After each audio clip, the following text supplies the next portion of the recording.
This morning at 8 o'clock, if anyone said that we'd have a chance starting 5 minutes early tonight, I would have laughed, because it has been one of those days of the place is closed. I can't pick up the pop-ups. The planes are delayed. I've got a mechanical... One thing after another, from texting to be here on time and starting early tonight is really great, because I can make the extra remarks, which I know you all came here to hear. We do have kids from all over the peninsula. We've got flights to catch, and so that's why I'm taking advantage of starting early tonight. But I really do want to say that one of the greatest things in life is to have an idea that came out of your mind and have it turn into reality. And then 29 years later, to be standing on the stage and again presenting these kids' ideas, not only their parents and community teachers, but to the world, as we are on the internet.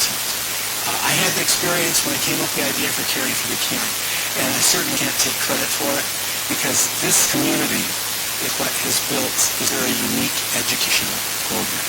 The teachers in the classroom, the superintendents who work with us and support us, the idea of writing us into curriculum and having it still going on 29 years later is truly amazing, and it humbles me. And I do want to say thank you very much to this community for making this happen. Our signature sponsor for the last decade has been Tesoro, Alaska, Endeavor, and now Marathon Petroleum.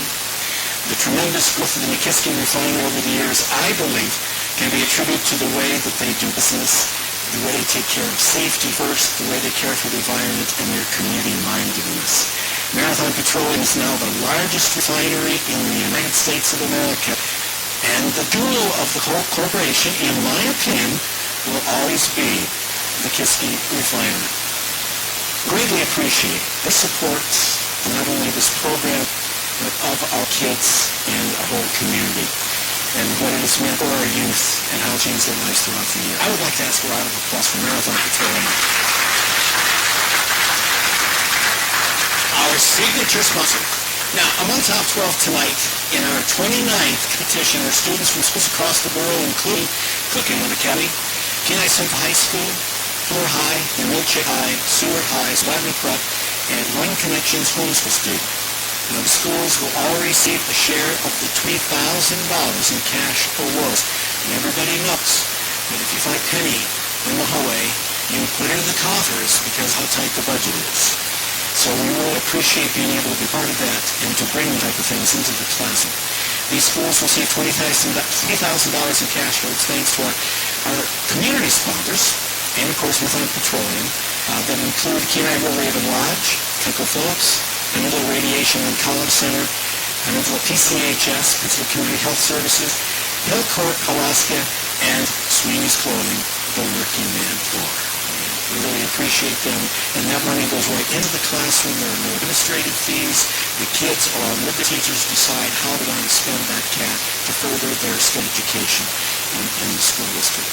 Now, CFK is administered by the Challenge Learning Center of Alaska. This year, 7 high schools have implemented CFK as part of their science and language arts curriculum. It's not extracurricular, it's supplementary curricular. They don't have to do other things by doing Caring for Kenai, and it's cross-curricular with language arts as well. Tonight you will be seeing top 12 selected last month by a broad-based panel of 8 judges. They had to select final 12 from 90-some entries that made it into the semifinalist round out of nearly 400 that were submitted from across the whole Kenai Peninsula School District. Thanks to Paul Wright of the Kenai Peninsula School District. We have students here tonight making it possible for our presentations. We stream live over the internet. Hi out there in Columbia, in Alabama. My partner helped me create this program in the beginning, and has always been here is with us now via the internet down in Alabama. So Leonor, thank you. Greetings tonight, everyone from Alaska. We're proud to have you watching, and we've heard from many Facebook friends in South America, the lower 48, Washington, D.C., and a lot of communities that are looking at this program tonight because they would like to have it in their school district as well. So pay close attention, because this is available any place that we can have somebody like Marathon who wants to be the sponsor of it. All contestants are going to remain anonymous tonight until after the scoring is completed to eliminate any perception of bias towards school or individuals. What it means is that each contestant will simply introduce themselves by assigned number of appearance for scoring purposes. And then after that, after everyone has done their presentations, we'll introduce them and their teachers in schools. Your program has a judge's rubric, so you can also follow and see how you would like to score. Our judges are not professional. They are from the community. And they are individuals, and just like you're an individual, so which one you like best? Our esteemed panel of judges for tonight's presentation. First of all, Salat Mayor Nels Anderson. Dr. Anderson is here, and let's put his beeper go off, but he's with us tonight. He's a family physician in Salat. Go ahead there, and you're right in the middle.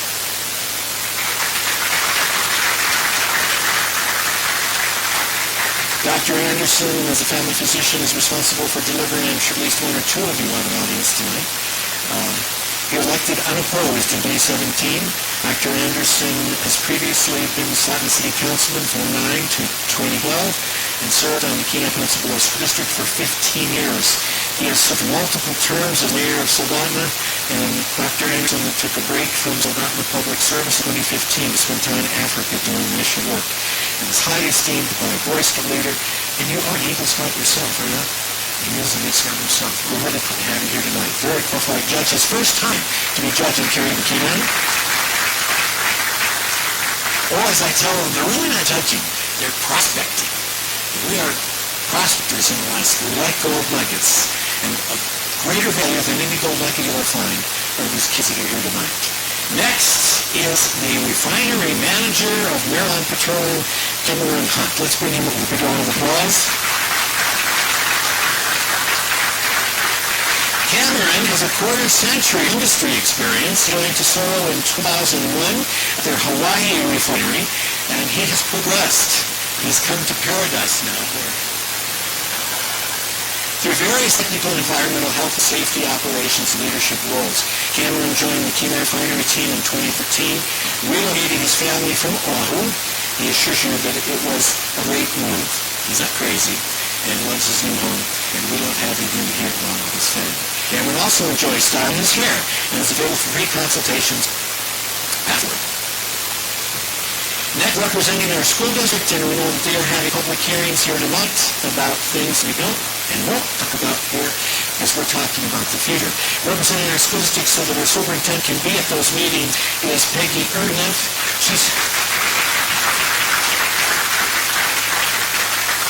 Many of you hear her voice and know her name, but not her face, and now you do. We're glad to be able to step in for the superintendent tonight. Peggy has a long history of caring for the Kenai program before she became the voice of the school district 8 years ago. She was working with this program and doing a lot of judging.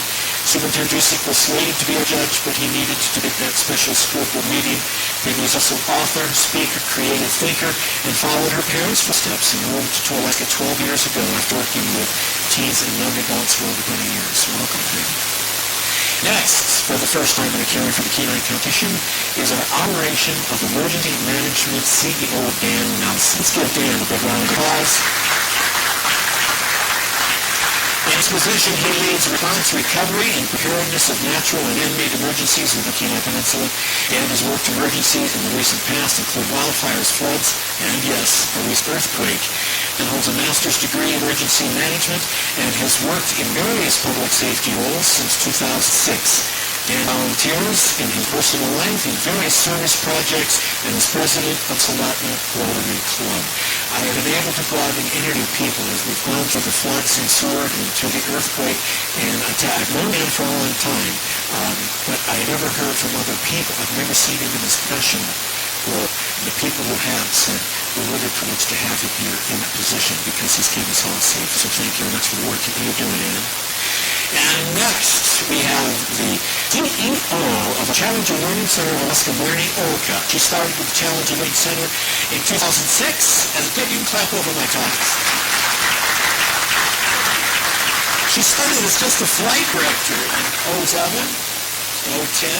Marnie then served as a Chief Operating Officer for CLA in 2010, accepted the position as Chief Executive Officer. oversees the operations training facility and management staff of the center. You know what she also does? When I start losing it and unraveling and getting nervous, she just tells me, Earl, it's going to be okay. And you're right. You get to say I told you so. This is a team effort. This is a community team effort. But without the staff and the people at the Challenge Learning Center, we wouldn't be here tonight. So my personal appreciation, Maureen, she's going to have the hard job of determining and placing our delegates here tonight. Next is a man who came to Alaska to go fishing, and he's been here ever since. But he feels like it's his home, and he keeps giving back. He's been one of our community sponsors and one of our judges for many years. He is Dick Erkeneff. He's owner of the Kenai River Raven Lodge. He retired as CEO of United Industrial Corporation and Chief Executive Officer of AAI Corporation, both Fortune 500 companies. Came to fish at the River Sport Fishing Association Classic with Senator Dick Stevens, who we dearly miss, and he decided to stay, and we are so glad that he did. And we're also so glad he's the only guy I know who throws a solstice party. And what a party that is. Cameron, I'll have to get you an invitation here next year. Okay, that brings to Robin Berry, who is a two-time judge this year. Robin is the manager of N-Star, our natural gas company for Southern Division. He's manager of that. He joined N-Star in 2010 after 13 years as a mechanical engineer on various oil and gas projects in Alaska. Throughout his career at N-Star, Robin has worked on large projects as a project engineer, manager, and superintendent. Robin is a licensed mechanical engineer and a licensed pilot. He'll be both firmly up in the air, Robin Berry. Glad to have you here tonight. You're going to be excited about what you're about to see. And now, the superstar? Is that something to do? This is Carly Rizzo. Now, she had the handwrite in the latest awards to make this list complete. But I would be remiss if I didn't. Of all the 29 years that we have had caring for the Kenai, can go on to do magnificent things. Carly is definitely the superstar. Listen to this. She was just selected the 2019 HCA Nervous Scholarship.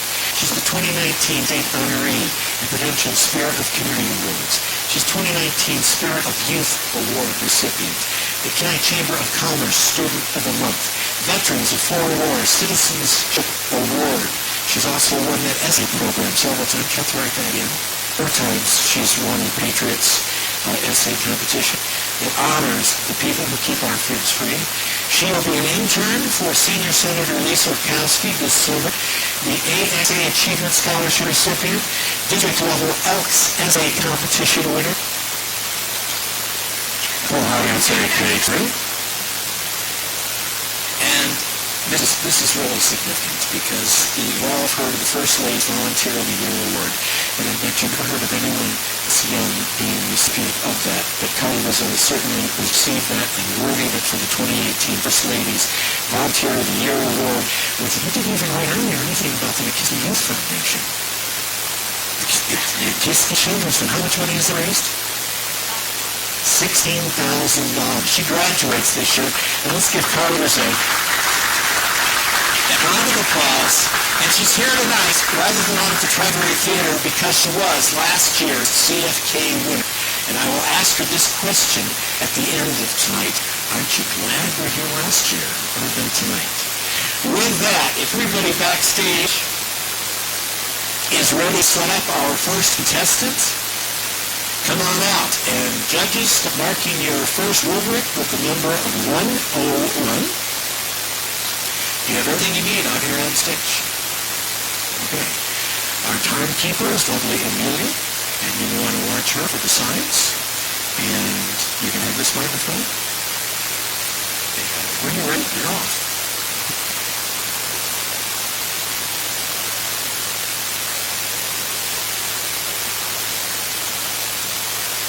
Hey guys, could you help me? I'm looking for the Kenai Theater, and it says on my map that, the judges. This is the problem we have in our community, judges, is that we have maps like this, right? And 2 bucks. We have maps. This is a marriage trail map. This is one of the ones that's linked on our Refuge website right now. Now, I would have is being passed out to you right now. You need to take a close look. What I know is that I've been a hiker, I've put the Boy Scouts, I do trails and things. And I've used my phone many times to go through trails, make them map right. But this is what is a Google map. But there is something better. There is future for trails that will make people not get lost in it. That will make people be able to find people who are on the trails. The way people can have trails like this. Judges, this right here is a map that's been made by Ultra Supply. Okay, and on my phone is this exact map.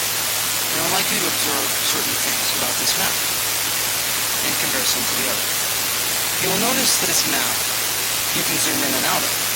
You can look closer at each trail. You can see where you are. You can see where the trails are. Now, this involves a story. This presentation I have. And the story was this. We were hiking with Nels Anderson, my Boy Scout troop together. We were in the hot sun, where we were beating down a pump. I had ran up water, and we were basically had no idea where we were.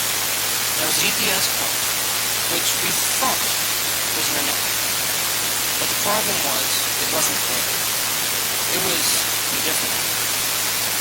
Now, if any of you are familiar with GPSs, you can create these points on a waypoint, but you can't see where the waypoints are. This app changes that.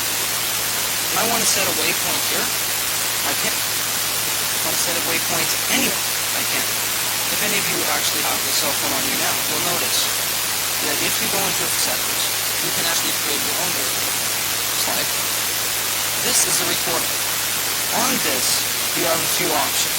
You have a light for this, let all of your family members know if you're in anywhere of signal where you are at that exact moment. There is also a load map. This lets you be able to load the map of the trail you have without service. Being able, if you are anywhere, you'll be able to have this map and track where you are. There's also one on here called waypoints, like I mentioned. This is where you can set those waypoints for. And many people already use this app. This trail that I'm showing you on this board slide is actually a trail mapped by somebody before. This is what our trails could be with my project. We could have trails like this for the whole refuge. We could be able to tell exactly where we were at all times. We would know that. No one would get lost on the trails again, like I was. Not to be thirsty. Not to be wondering and being confused. Not to be that way. My plan is to take a group of people. Because for this to be possible, we have to have three things done. First, we have to go onto the website. We have to make sure these links are accessible to people. We need to make sure that is something that's there. But before we can do that, before we can implement this, we have to do a few things. First, someone has to physically go out and map the trail. This is where I come in. I am able, with myself and the Boy Scout troop, and a few rangers, able to go and map all these trails. But not all of them, actually, can they think. The refuge actually has 110 miles of trail. This is something that if it was mapped, that would break rules. However, what we can do is I can try an experiment with Boy Scout troop. We can see just how feasible it is for a ranger to go with a cell phone or whatever GPS device, create these files, and do it. Anyway, what I was saying though is that together with this, with our cell phones, with this can be the future of trails. We can have Google Maps on trails. We can know where we are, and no one can get lost ever again on trails. As long as I map these, I do those things, and I was actually thinking about one more thing for our last step. To make sure that everyone would have these trails, a QR code would be installed on the side of each trail. All right. Judges, the time is yours for questions.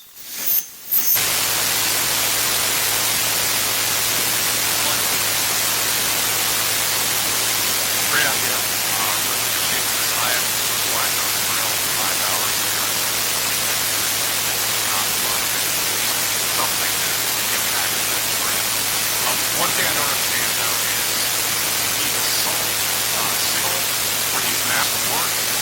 how does it work?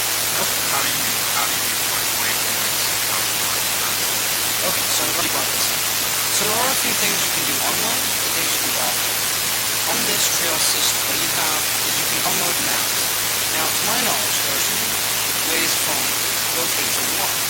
There's a way with self-service, or there's a way, I don't know the name of it, is but what it is that it'll take the location of this tower, this tower, and this tower. Three tabs, and it'll triangulate this tower. Not with cell records, but with where you are, without that. So you can have self-service, and you can have this map downloaded, just like this, like that, and you can avoid it all. Next question.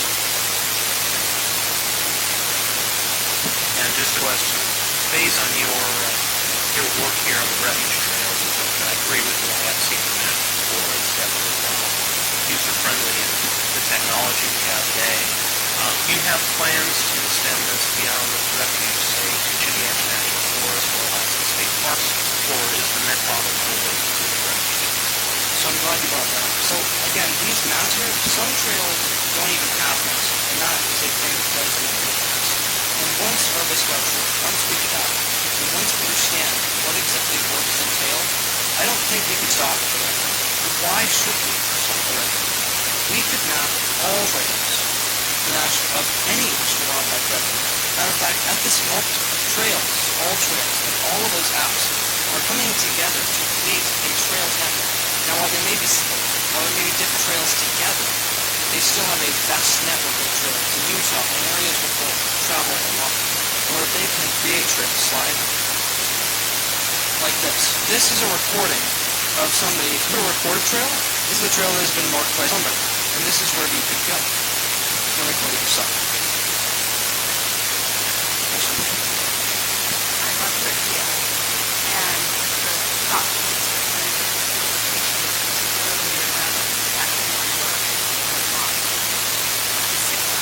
I also like to explore and take unplug so that I'm not always in parts. Is there a possibility once we are map, like we've got the town instead of the original map we shared, is to download that and then go old school and kind of just stick in my pocket and not have to have the device on? Yes, ma'am.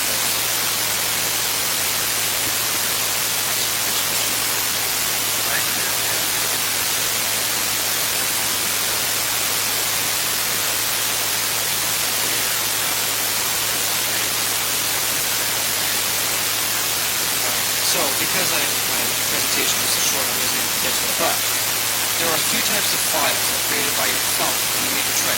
My plan is to take these files after they've been created, put them in one central area, and then from that central area, apply all of those files over to the apps, all trails.com. And again, I'll be probably using all trails for my trip.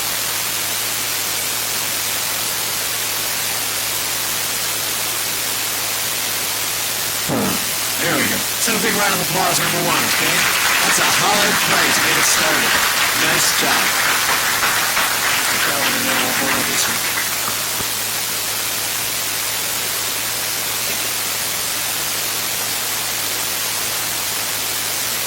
Mary, the lights here are really hard time. Kids have a hard time seeing you around. I'm not record. Thank you. Okay.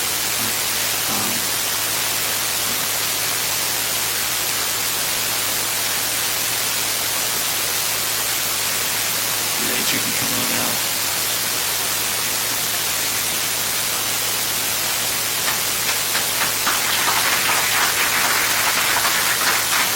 Would you rather pass an Acorn can again? Do you want to use two and pass one out? Just one. Okay, we'll start.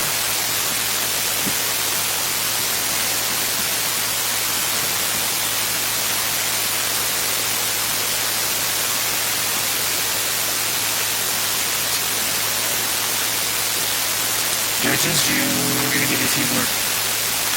Let you finish getting that next before we start.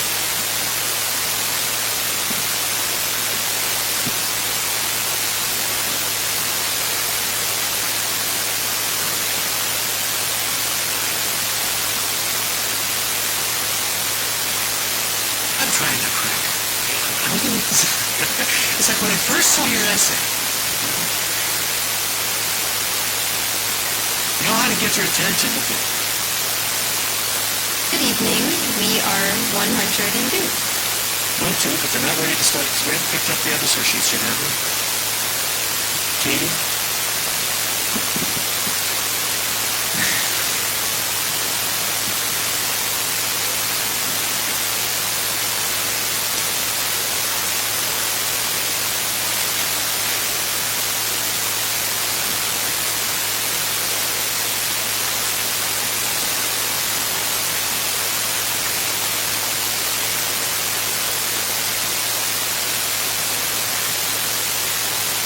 Now we're ready for number 102.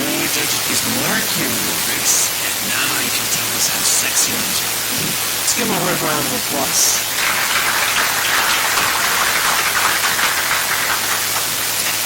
First, I'd like to introduce our project. Worms are sexy. Dirt poor, enrich your soil. Think about it. How much waste goes through your household a day?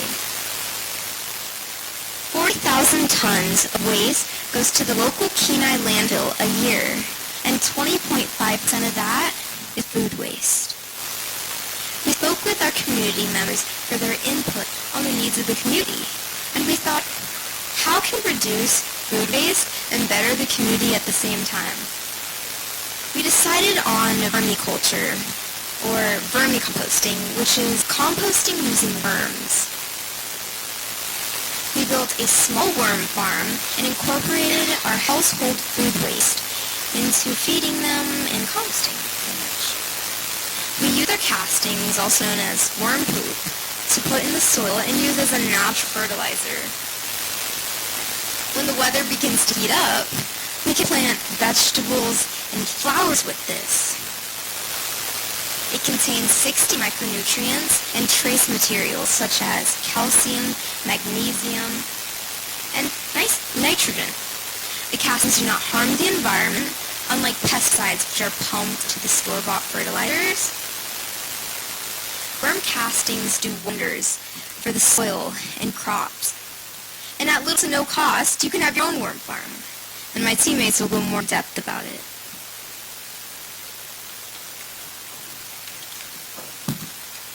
I have short teammates, okay. I work at a restaurant and see massive amounts of food waste go through each day. So we got to thinking and decided there needs to be some alternative way to utilize the organic waste. We found composting to be ideal and began by buying a pound of red wiggler worms. Say that 10 times fast. We used household objects to build our farm. We used an aquarium and some dirt from our garden to accomplish this. This project is very low cost since most homes have these things or similar just laying around, and it takes up very little space. After everything was set up, we fed the worms our food waste such as banana peels, eggshells, lettuce, coffee grounds, melons, etc. Our next step is to incorporate worm farms into our schools and use the waste for school lunches to feed them. We did something similar at our school where we took our worm tank and we put it in our kindergarten classroom so the kindergartners could observe the composting process happen. We also decided on incorporating our worm farms into our local community gardens during the summer. We donate some of our castings and volunteer at our local senior center to help better the garden, which they use to raise money for activities and items to help better the morale of the participants and for senior lunches. Each year we have big events such as festivals that happen in our community. During these festivals, many people come from different parts of the state, and with more people, sadly, comes more trash. The event coordinators are already trying to make the events waste-free and reduce their carbon footprint. We plan to talk to these coordinators and ask if we can put bins with signs by their trash cans so event goers can put their food waste into it. We want to show these event goers that even an everyday person can help better the world around them. Some of the other benefit of vermiculture is that it doesn't contain any pesticides compared to most store-bought fertilizers. Many brands of fertilizers contain zinc, cadmium, lead, arsenic, which are all harmful. These chemicals are also found in landfills and can damage the environment in many ways. Electronic wastes are one of the causes of toxins being released. This waste consists of chemicals like mercury, arsenic, cadmium, PVC, solvents, and acids. When this waste is broken down in landfills, it creates a toxic liquid substance called leachate. Damages to the environment are caused when these toxins leak into soil and into the groundwater. This is what puts animals or bugs that live in that area at risk. Organic materials also pose a concern to the environment. When organic waste, such as food scraps, end up in a landfill, they are often compacted and covered. This forces the waste to break down in an anaerobic manner. This process releases methane gas, which is around 25 times more potent than carbon dioxide. It is also very flammable and dangerous to be around. Methane gas is a form of greenhouse gas, which traps heat in an atmosphere. This phenomenon is linked to the greenhouse effect, which is the gradual heating of a plant, also known as global warming. Although worm composting is not a big thing right now, we can make it into a project that can potentially change Alaska. Something needs to be done, or else decades down the line, Earth will become one giant landfill. We could be the generation that could reverse climate change.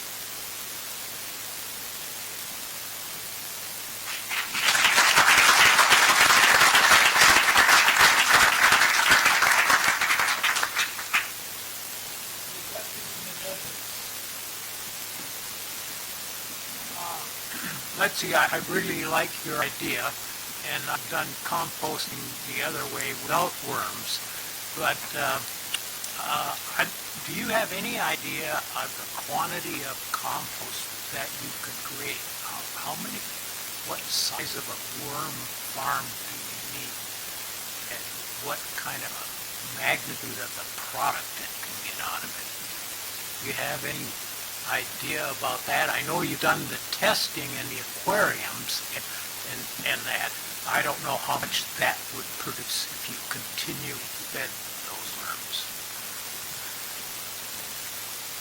Well, right now in our little aquarium we have about 1,000 worms, which it mostly depends on how much dirt you have in their soil, or how much soil you have in their farm, which we can buy more worms, maybe about 1 million worms, and put them in the dirt, and they'll produce more and more castings. And It all really depends on how much you change out your dirt, how many worms you have. You can have 10 worms and leave them in there for 10 weeks, and you won't have as much casting as you would with 1 million worms, like my teammate was saying, and you wouldn't have as much castings in the same amount of time. It honestly depends on how much you have and how often you change it. Thank you. Any other questions from the judges? Yes, please. I really applaud this because one of the things that you touched on was the amount of solid waste, and I'm sure you found in your research that pretty much all the borough's solid waste goes just down the street here. That's not an inexpensive thing to maintain, but being able to divert that food waste, I think, is important.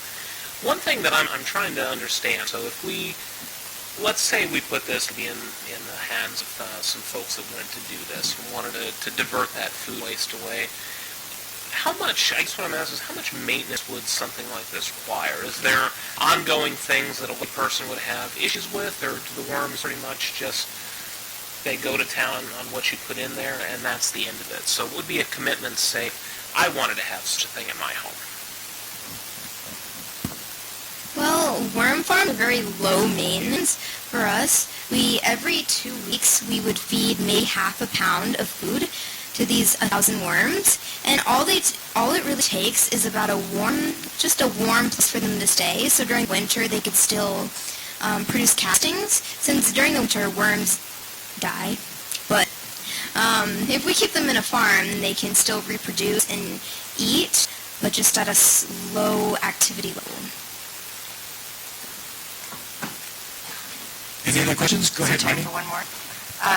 Excellent idea, guys, and really like the way that you not only came up with a great, feasible idea, but you also incorporated so many aspects of the community. You incorporated your kindergartners and let them learn through your experimentation. you also went out to your community as far as community gardens and found a benefit for this to help your seniors to have a more enjoyable, opportunities to them through that. So I think that's awesome.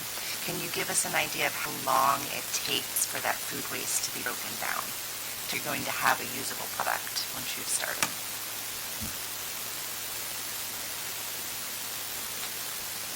Well, worms, sort of like humans, but a bit slower. It's just how long it takes for them to process the food waste through them, and I would say that about 2 weeks. We ended up changing our dirt out a couple months later, and our dirt ended up going from the dry desert sand to very moist, and you could almost mold it. And so it all depends on how often you change it and how in the time of year. Yeah. Okay, we're out of time. Thank you very much. Give her a big round of applause.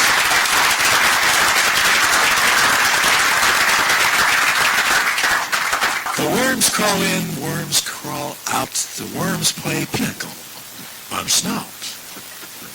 Anybody as old as I am out there, do you remember that nursery rhyme?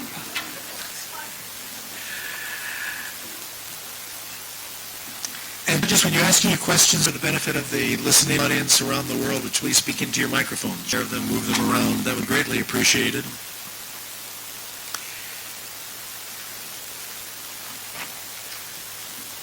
And Katie will be collecting the scorecards for number 1 or 2, and we'll be moving right ahead with our next contestant.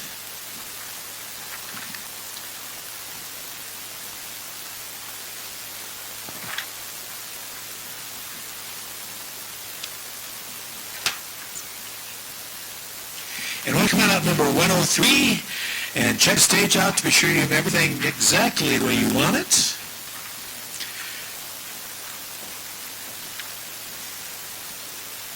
Let's give 103 a big round of applause. Welcome here, Carrie McKeon.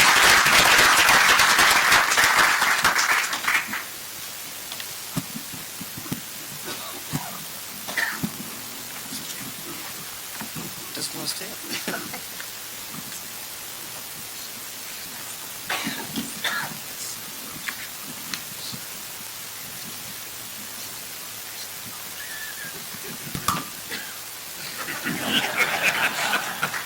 Guess I'm going handheld this time.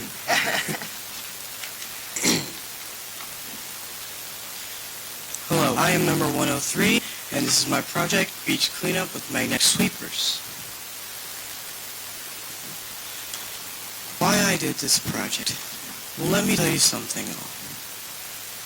It started with an idea. This here is my original prototype, working the beaches. As you can see, it has did some of the nails that were in our beach, now no more. And in 20 minutes, this is what I have found.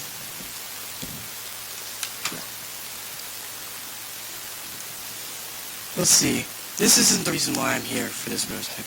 The reason I'm here is because my prototype has turned into reality.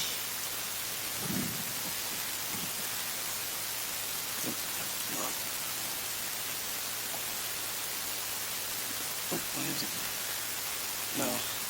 As you can see, a lot more nails are on this one than on the previous smaller one.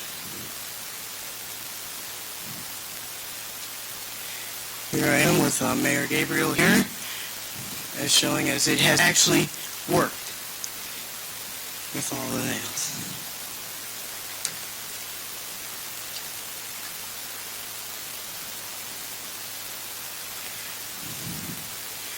In the months following up after I'd actually bring this idea up and have turned it into reality of the summer months of 2018, I've put the beach sweeper collect over 1,300 pounds of metal for beaches.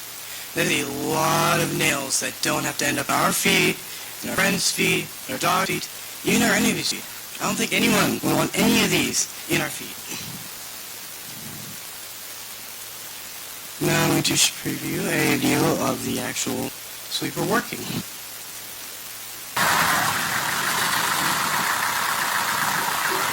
you can hear the metal.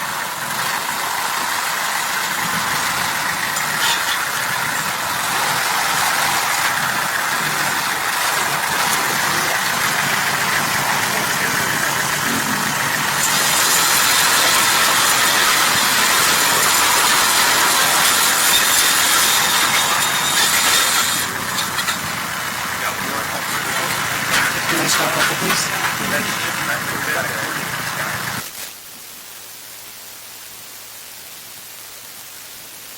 Look at your mini nails. It collected just from that one sweep. Just from that one sweep. Think of how many times you've been walking on the beach and having the nails hit you. They aren't going to hit you anymore. Because of this idea.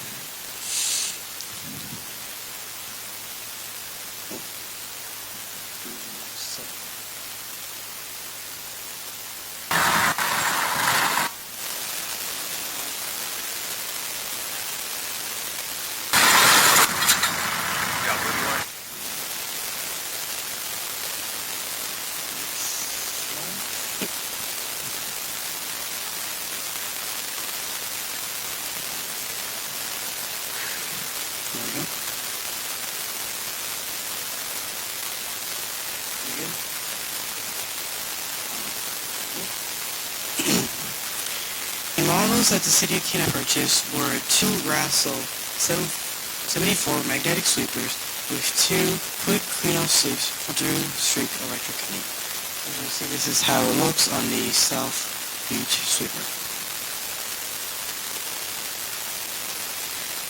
This project cost around $2,600. And the grants that I awarded to help with the city of Kenai get this was, the first one was a Caring for the Kenai Project Development Grant sponsored by MSTAR for $2,000 and the City of Kenai Mill Grant for $500. With these two grants, the city only had to pay around $136. And I'm hoping that these sweepers will continue to be used. This before picture is of me presenting my idea to the city a couple months before. And then after is me actually presenting the actual grant I've gotten to Mayor Gabriel and the council. And from those experiences, I have learned a lot about the student government. No, community government. And future plans, I've sent emails to both Homer and Stewart about these magnetic sweepers and how they've created a safe environment for my hometown, Kenai. I hope now they will want to implement these sweepers for their own beaches. Thank you for your time.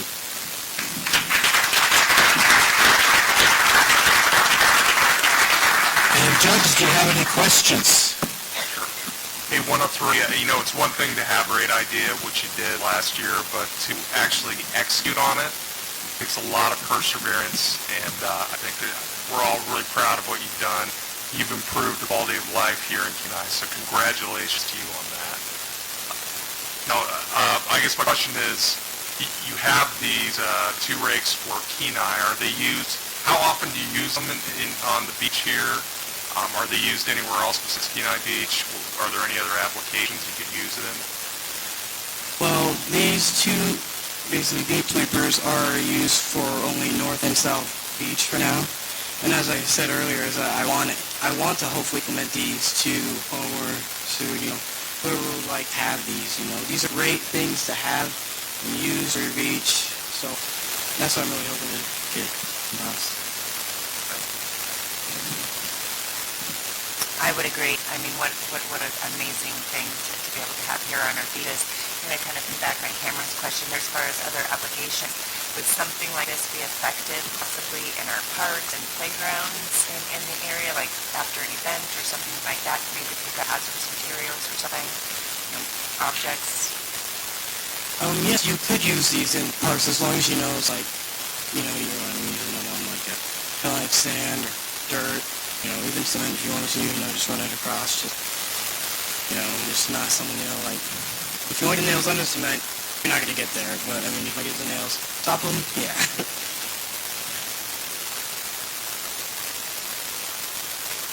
Anyone else have any other questions? Okay, then you guys go ahead and mark your Rubik's, and you have one? Okay, go ahead, Robin. I think that was a really great idea, and really made a big impact in the area where it was used. What's the plan for getting the message out to other agencies, municipalities where you would like to have this implemented? you repeat your question? You would like to have this system used in other beaches, other areas. How would you like to get message to them to tell them the merit of the program? Well, with Homer and Stewart, I emailed them and then also sent them a video of the actual thing working. So I'm hoping that they will pick it up. And I'm trying to think what other places would like to be implemented. If you have any ideas about other places that could maybe implement this, I would love to hear them. Anyone else? Okay, you and I'll go to Daytona Laguna Beach and we will do some research, okay? You want to bring the sleeper from the park, sir? Yeah, we'll go down and demonstrate down there. Maybe in Hawaii, Maui, they even have some views there. Yeah, we could do that, Okay, You won't pay for my plane ticket? of course. That's what consultants do, right? All right, let's check it out. 103, everybody. I'm going to Hawaii!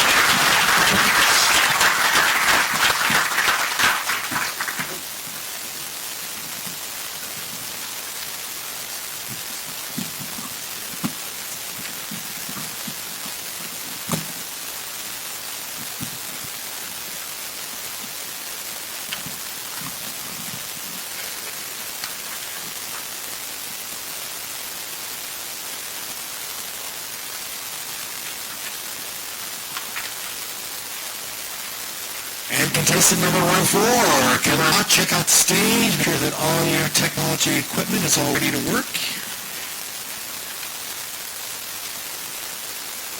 You good? Oh, wait, we didn't give him a round of applause. Come on, rock it.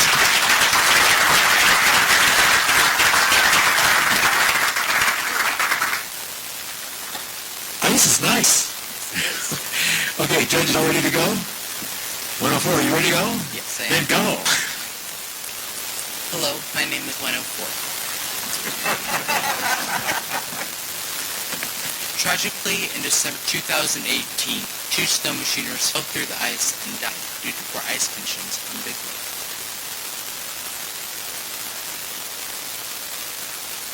ATVA posted a news story about this.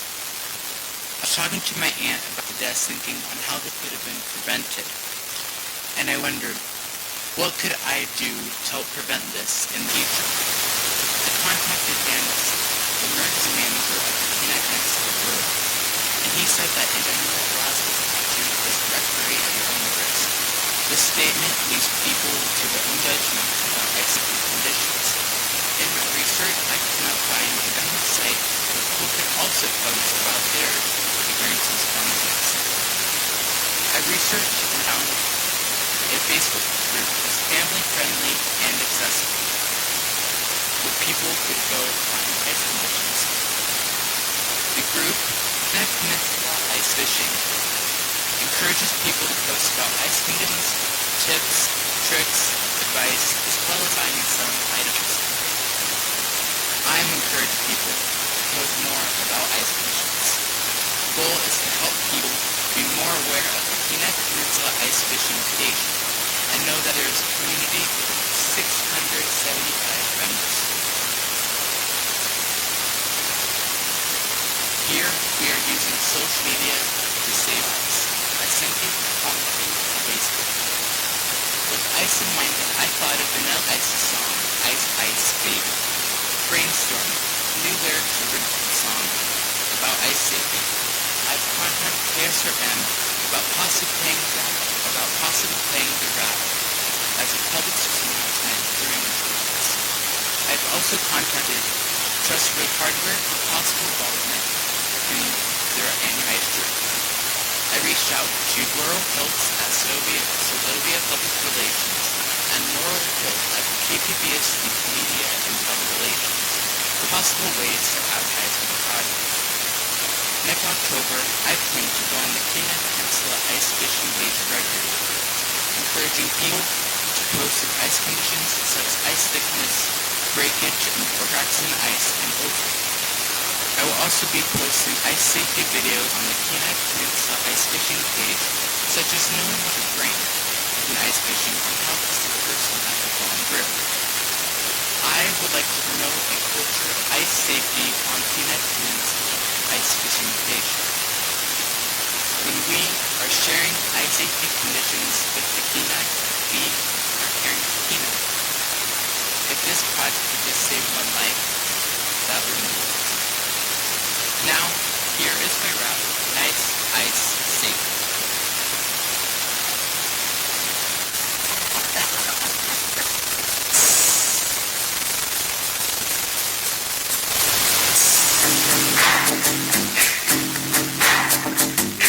Yo, Vicky! Let's dig it. Nice, safety. Nice, safety. Dress up, collaborate, and reason. Ice is here for the winter season. Better get a hold of conditions quickly before you go. The ice is quickly frozen. Will it hold your truck now? Yo, I don't know.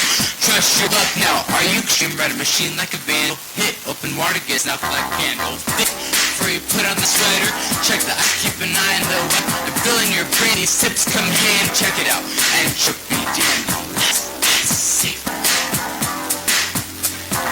Nice, safe. For ice conditions, local lakes, check out Kenai Peninsula Ice Fishing on Facebook.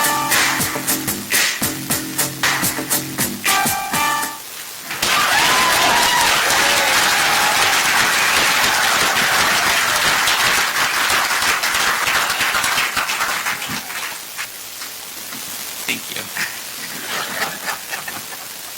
Questions from the judges?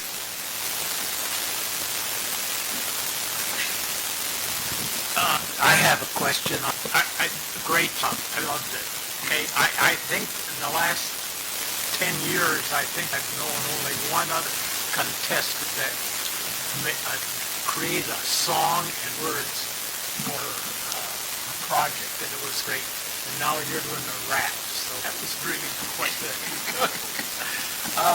I have a question on, because what I got the feeling is people would call in and give conditions, and that, have you thought about the design of, say, if you went to Facebook or you went to this place on the net to look at the conditions and get something about how you might organize and what information you would want people to put in that would be useful, rather than just a comment that how the ice was? I have thought of that, and I included that when people on the Kenai Peninsula Ice Fishing page, people could, examples, ask, comment on the page asking, has anyone been to Ski Lac Lake recently? And the people could then comment, the 675 member could then comment. Thank you. And maybe following up from that last question, for those folks that maybe don't use Facebook, those things, have you thought about doing something like, I don't know the feasibility of this, but maybe creating an application or having some other thing that's not just dependent on Facebook for this type of data? I have considered using other sources other than Facebook, and I concluded that with Facebook it's easy to comment, and with creating a website you would define a state where, or a way to publish that. And then I also considered Instagram, but due to the commenting system and the posting system on that platform, I chose Facebook to go the way. Yeah. I love the idea. I love the benefit that it's to the community, and the method of which you have chosen as your song goes for public safety announcements and how to get the word out, I think is fantastic. It's catchy, and I know that's going to be stuck in my head for a while. But have you considered, other than tagging onto an existing page, of creating your own Facebook page and opening up to a bigger user group as far as, ice conditions on the Kenai Peninsula go here? I have considered making my own Facebook page, and when I researched into the Kenai Peninsula Ice Fishing page, I saw that it had over 650 members already. It would be hard to, creating a new Facebook page, it would be hard to generate that much of an audience and that much of a community to post ice conditions together. That was my conclusion. That's a great idea. It always makes me nervous to go across the ice, especially in a snow machine or something like that. Think about vehicles that fall through the ice.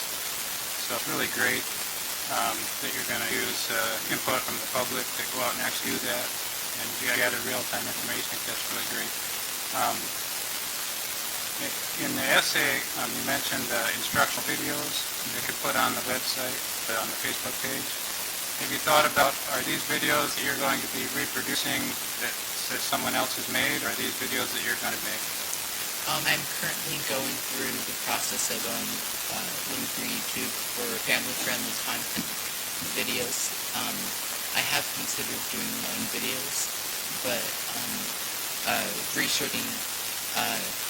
researching on YouTube right now is the way I am doing it, and I'll be looking throughout the summer to look for those videos.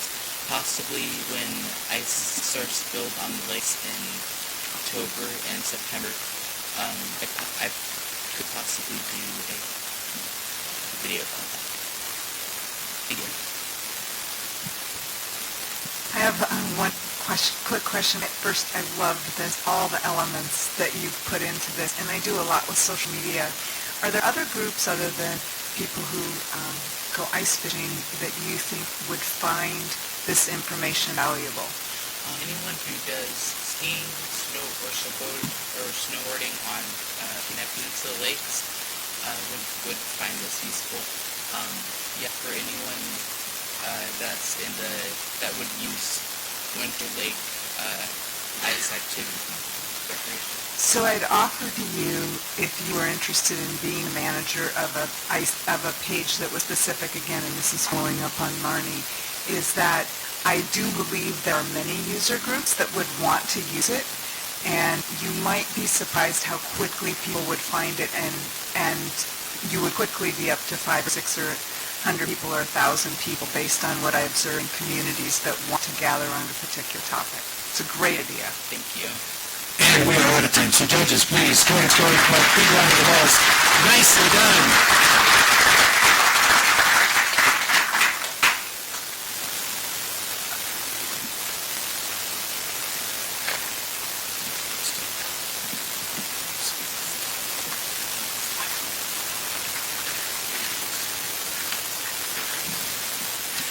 Also, we're getting texts from the streaming audience out there, and they're getting a little bit of static. And also, judges, you can talk nice and closely to those that we can hear what your questions are. So just kind of pass it, put it right in front of your face, and that'll help out those out there listening.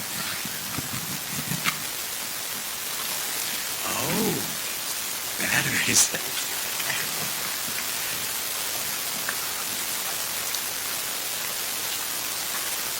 Come on up.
Because we can't see you, and we'd love to see you.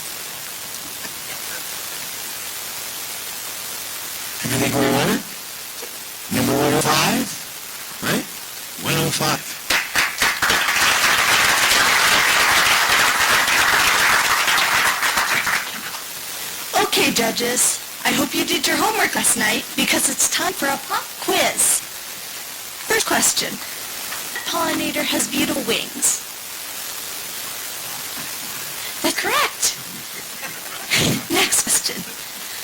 pollinator only comes out at night. Yeah. That's correct. Great job. Okay, last question. What pollinator makes my dad jump up and scream like a 3-year-old when it lands on him? Oh no, I'm sorry. The correct answer is ladybug. Thank you for playing, though. Great job, everybody. You know your pollinators. But do you know why they are so important here on the Kenai Peninsula? The first thing you need to understand is that pollinators are crucial to promoting and sustaining a healthy plant community. They carry pollen from one flower to another, and this transference allows seeds to form. According to the United Nations, pollinators are responsible for the reproduction of over 75% of our food crops and 90% of flowering plants. Pollinators are also important to our salmon habitats. They contribute to the growth of vegetation, which provides shade to keep the river water cool and creates food sources for fish. Local gardeners and farmers rely on pollinators for the success of their flowers and vegetables. Pollinators can even stop the erosion of bluffs and riverbanks by cultivating plant growth. These benefits work hand in hand with the goals of the Kenai Watershed Forum and the Kenai Bluffs Bank Stabilization Project.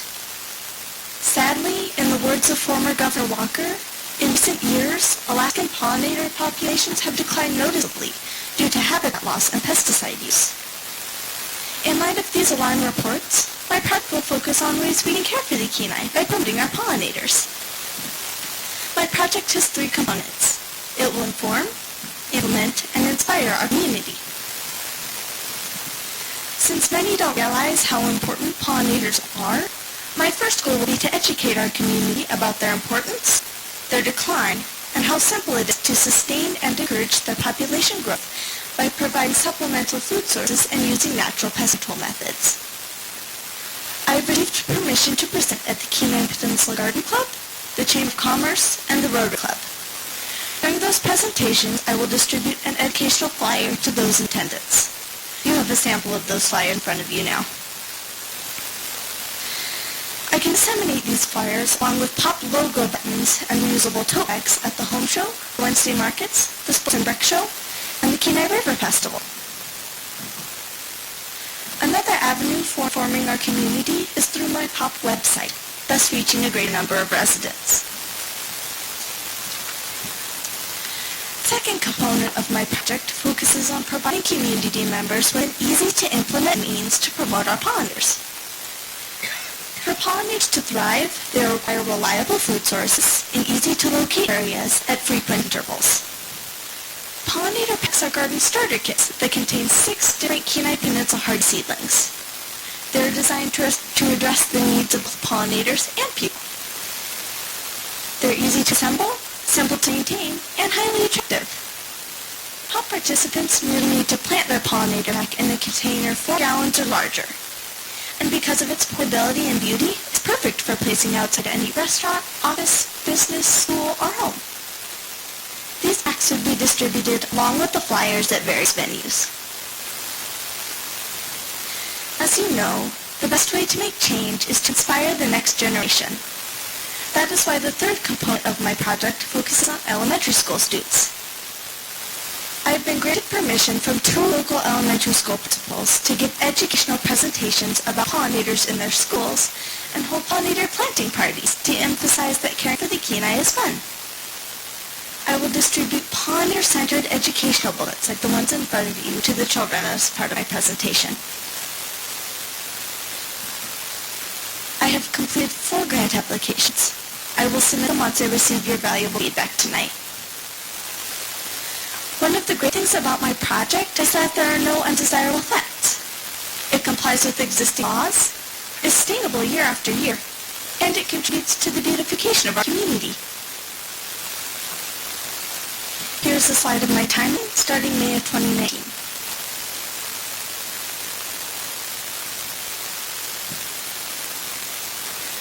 And that concludes my presentation.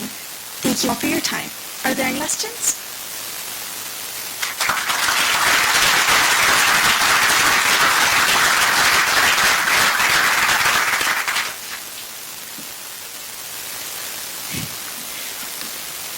A great project. What part of this project have you enjoyed doing the most? Probably planting the plants for the pollinator packs. I really enjoyed doing that.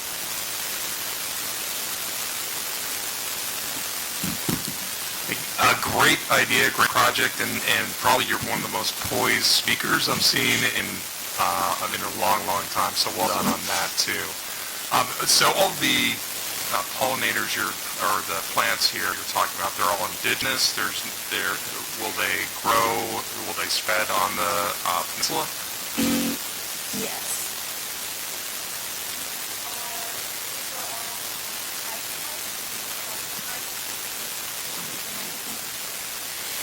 These were all advertised to be Alaska hardy. This is calendula, and this is Esther. They're designed to be planted in the back because they're the tallest. This is salvia, and this is zinnia, and they're the medium plants and would be planted in the middle. This is alyssum, and this is nasturtium, and they're trailing plants. So you have a description and picture of them in your flyer. Anything else? German judges, questions? I love how you went into some complexity about the different ways that you'll be presenting everything in different places to reach all different audiences. I took a quick look through your coloring book. It's really fun. Thank you. So do you have plans? Have you set up times to go into the schools and meet with the children? I've not done that yet. I wanted to get your feedback about my project before I went into greater depth with that. It's a great idea and really well thought out. Thank you. And I was also looking at your coloring book, so forgive me if I missed this, but with the grants that you were talking about that you are getting pretty close to apply for, would part of that, obviously, that's educational material, but I'm looking, for example, your pot here, and I kind of picture it outside of local restaurants or local businesses just for that beautification. Is that part of your intent, is to distribute this in maybe our business community, or is it for something else? Yes, we'll be distributing them at the Rotary Club and the Chamber of Commerce. So my hope is that people who go to that with multiple businesses will be able to pick up a pollinator pack and be able to plant it. I again want to say what a great job that you've done. The idea is fantastic, and all the elements that you've pulled together and have gotten so far with it at this point in your project, I think is very commendable. So great job on that. Can you give us an idea of once somebody plants their seeds and or seedlings that they get to what the timeline may be to where that's going to actually be a pollinator? Do each of these plants have a different growing cycle? And Yes. they're designed to kind of continue throughout the summer? Yes.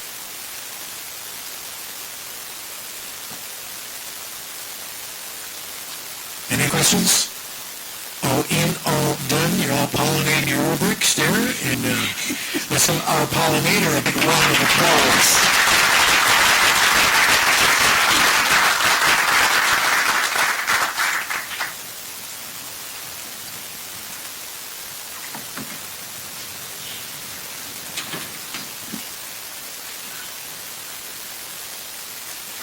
I want to go back to, because I was thinking, I was going to use this last time, but it didn't work, or I didn't remember it. But when he said my name is 104, I figured his parents would be hippies, right? Because only a hippie would have something that creative for somebody's name. So, it'd be, right? Yeah, well, I try. Okay. It's going so well tonight. And we're ready to start setup for number 106. But I bet your parents didn't really name you 106, did they? And we will not reveal your name that it really is until afterwards. But for the judges now, we're going to know that you are 106. That works, yes.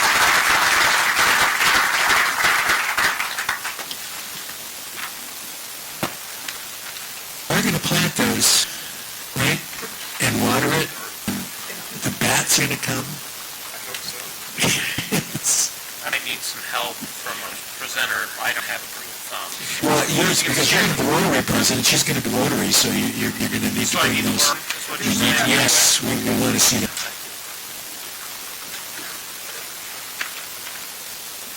We had found some bats in our house back in the days, as long ago when I was married, and my ex-wife was up early in the morning, and Dr. Anderson will relate to this because my son's favorite toy was a glove, a latex glove filled with water, and we had found these bats up in their bedroom, and wife was up early in the morning, 5 a.m., and my son's also up, and he stuck up behind my ex-wife this rubber glove, and behind her, and I wake up to this blood-curdling scream. I'm sure somebody's been killed. I'm going to see blood. There's no way a scream like that could be anything else.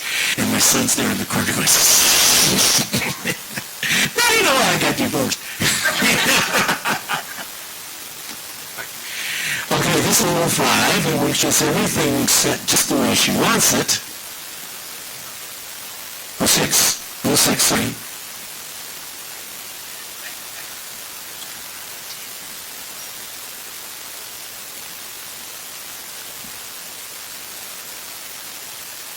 Everyone, and thank you so much for coming out here. It is an honor. A year ago, I was sitting in this very audience going, oh no, I'm going to have to do this next year. So I started thinking and brainstorming, and I thought I'd do a guidebook on inedible and edible plants on Alaskan trails. However, as I got to thinking about that, I realized that is a lawsuit just waiting to happen. I then thought of the idea that's sitting in front of you, coloring book. Drawing and coloring have been around for ages and ages. Our ancestors used it as their form of keeping records. Now, coloring is a fun activity for both adults and kids alike. When researching the positive benefits of coloring to learn, I found many studies that talked of increased memory and comprehension. When relaxed, information flows freely through your amygdala, kids experience higher levels of cognition. This coloring book is focused mainly on keeping the waters clean and teaching kids how to recycle. Of the 260 million tons of plastic our Earth produces each year, about 10% end up in the ocean, according to a Greenpeace report. Just a couple weeks ago, a beaked whale was found dead with 88 pounds of ocean plastic in its stomach. It's up to our generation to keep our waters clean. So, I had the idea to do a coloring book, but I had one problem. I can't draw. I'm not even kidding. I'm on stick figure level here. So to make a book, I used drawings made by local artists and kids from my high school. The artists were all happy to contribute, and they're listed on the back of the book. The activity pages were computer generated by myself. So creating this coloring book was the easy part. The hard part was getting it out there. I've talked to teachers at Aurora Borealis, and they have agreed to implement the books in grades 1 through 3. I also contacted both the Kenai and Soldotna chambers, and I talked with Mrs. Hondo at the Soldotna chamber, and they'd like to host the book in their visitor center. The Salmon Bake, a restaurant in Seward, frequented by tourists, said that they'd like to have the placemats in their restaurant. I would love to put this book in more classrooms and restaurants, and perhaps even host a booth at the Kenai River Festival, where tourists can pick up a book and kids can color. There's been lots of success with this project so far. There's a lot more I'd like to accomplish, which will all be possible with more networking. So, as for payment, I've applied for the City of Kenai's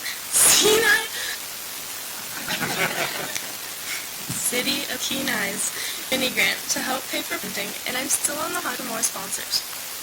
I've talked with Printers Inc., and the books average about $1.50 a piece. I was also thinking, why stop at one coloring book when I can make a series? There can be different topics like how to clean a fish properly, safe camping tips, and how to react around Alaskan wildlife. The possibilities with this project are endless. Mr. Sikorsky told me to get up here and tell my story. This project is a part of my story, and I hope it can be a small, impactful part of many other stories too. Thank you so much.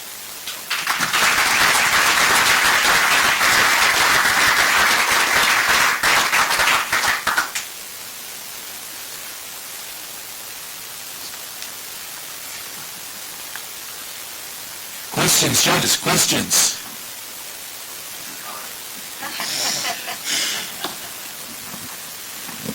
I don't I have a little bit of a question here. I just wanted to comment. I was looking at your book, and the first thing I saw was the northern pike, and that focus on invasive species was very good. And then I really got to the part where how to be a good tourist, and there's absolutely an invasive species joke there, if ever I've heard one. But I'll let Meryl do that one. One is really just a suggestion, and one thing I thought about for your application is, especially with kids and with the tourists, is, maybe those some of those places like convenience stores, others that, as you're about to go on a long drive, there's no self-service sometimes. That's a great place, especially for the kids to be looking at some of these things. So I compliment you on that, and maybe think about that aspect as you're thinking about getting things out. Thank you so much. Anybody else? I'd just like to make a comment that I like that you have kind of two facets. I had something for a restaurant-based application in addition to something that you can into the schools too. I think that was a really smart way to expand upon it, and the idea of making a series to go in other topics as well. Thank you. Any other questions? This is more of a comment. I thought it was really creative because you knew your own limitations you couldn't draw. and you went out and got people to provide the illustrations that you wanted for your colored book. Thank you so much. Okay, now just mark your rubric. You got the hard job of trying to score these great kids, and let's give them a big round of applause. And I applaud you for being here, because in the last 29 years, this is the largest group that we've been able to have show up here tonight. And with all the things that are going on with the school district and all of the places of entertainment that people are here, and as I told the kids, the people at the Chamber of Commerce, that if we're thinking about our future, and if you want to know what the future is, don't worry about the crystal ball or your horoscope or somebody reading your palm. Come here tonight, and you will see future. How does the future look? Huh? Isn't it great? Yeah. Okay. And our next guest will be number 107. We are moving right along. Kids are doing a great job.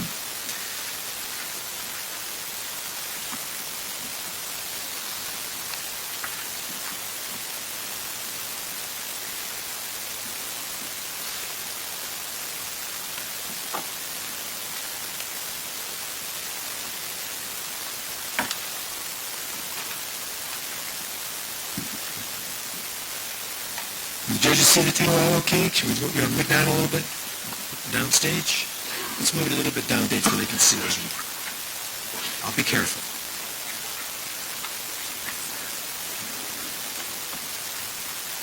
Just upstage a little bit.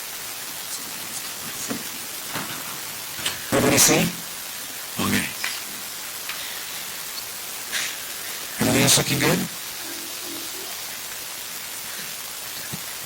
Hello, I'm number 107.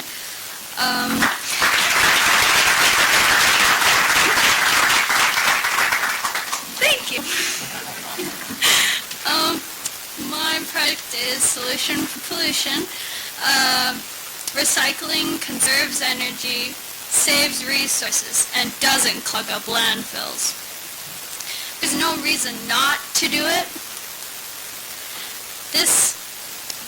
I made this board game for young people to educate them about unhealthy habits and how it's bad for the environment, and try to show them new ones and more healthy.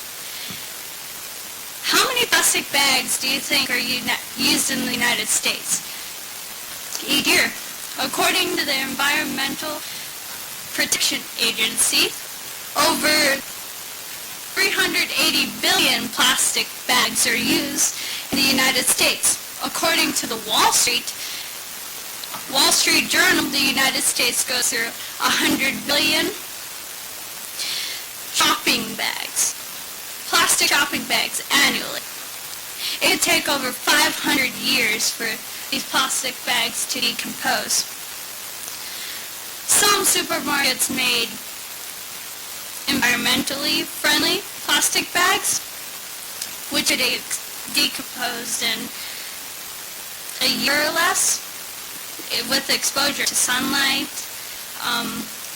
But in landfills, they're buried, so they don't get sunlight or air.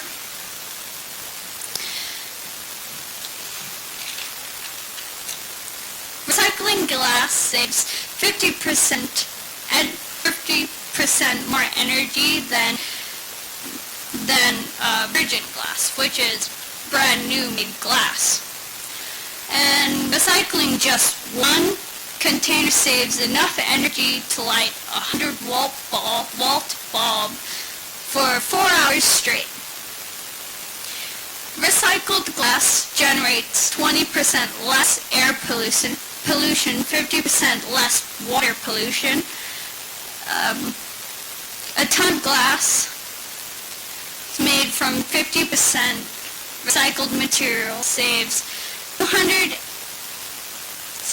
250 pounds of mining waste. It's one of the longest lasting man-made objects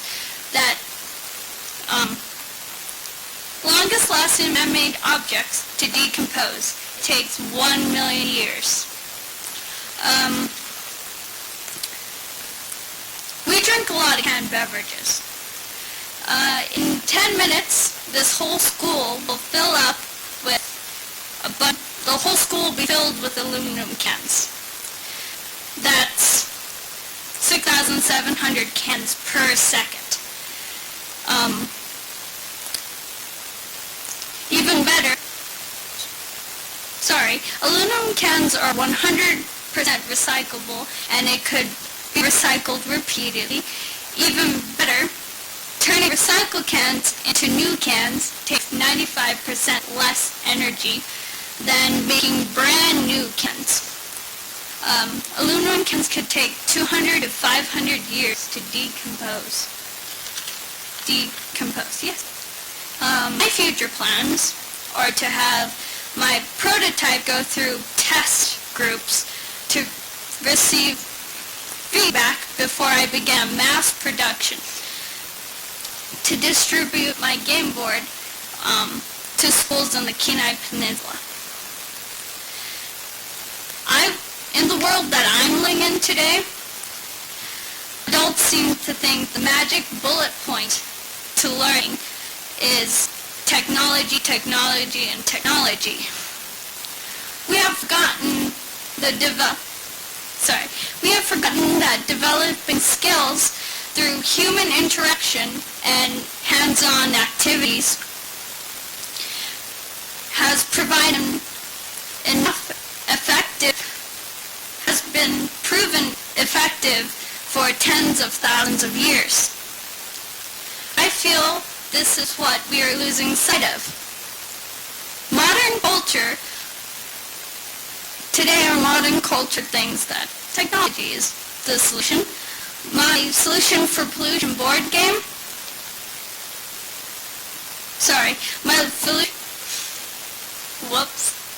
My solution for pollution board game gets people at any age back to the basics of learning social interaction.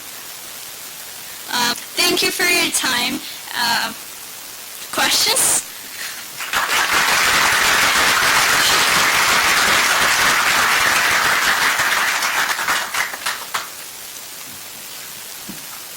Hey, great presentation, great ideas here. Can you show us a little bit how the board game works? Test these out.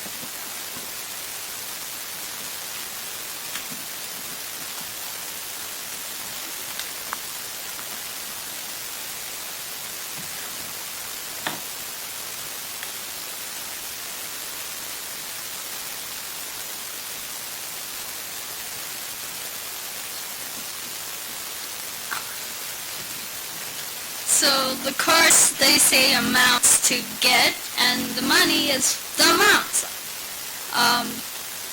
And it's basically, it works like Monopoly. You roll the dice in this tin can, and you go to spaces. I didn't think it's broken. there's a finish right here, and whoever lands on finish first, they win. But and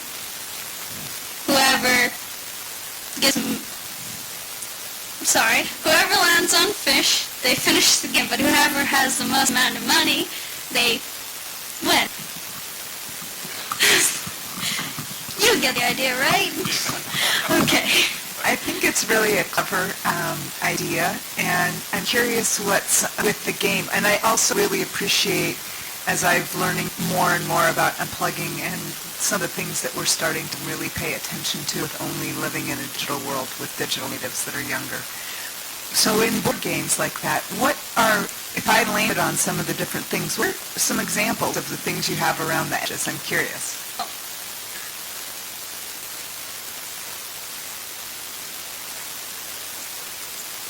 Pass it around if you'd like me to. Or just everybody can hear, maybe share one or two or three or four of them. Okay. Recycling plastics. Go forward 2 spaces. You threw trash on the ground, paid $3. Yeah. Good. So that gives an idea of what happens in the game. Thank you. You're welcome. Any other questions? Who did you say your target audience was for your product? My target audience is from 1st grade to 3rd grade.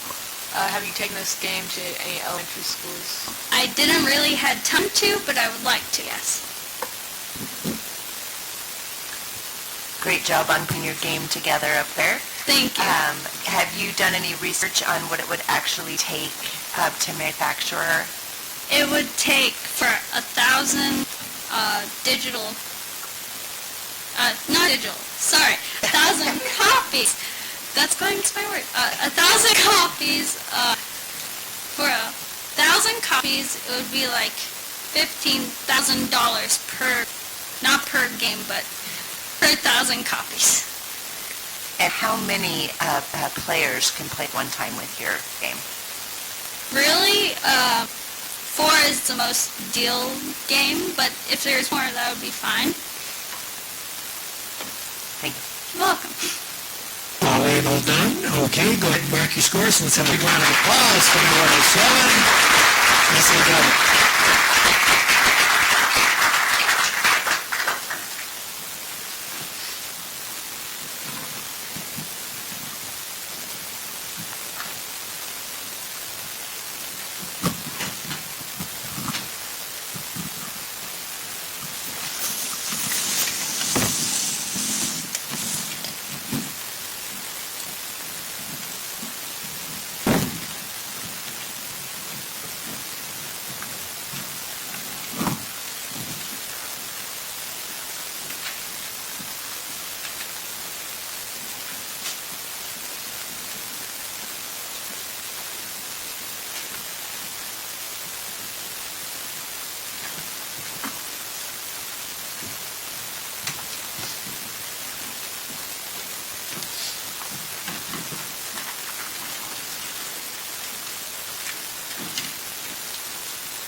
I so wish I were Sikorsky was here.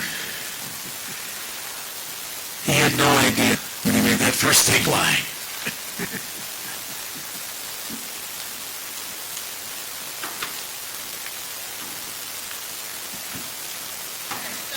This looks pretty complicated. I want to be sure that you got everything. What? And do you need anything for you? You need a microphone because I want you to talk into it so everybody can hear you.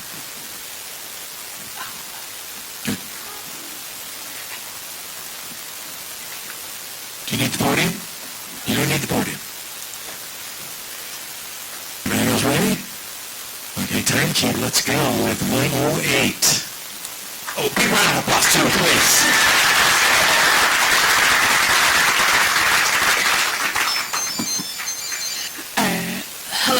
ladies and gentlemen. So she's just going to get this one set up and show you guys that it does fly. This was made by high school students, so it is a little finicky. Yeah, I'm going to put on my safety goggles. Maybe stand up and grab your paper. Step back.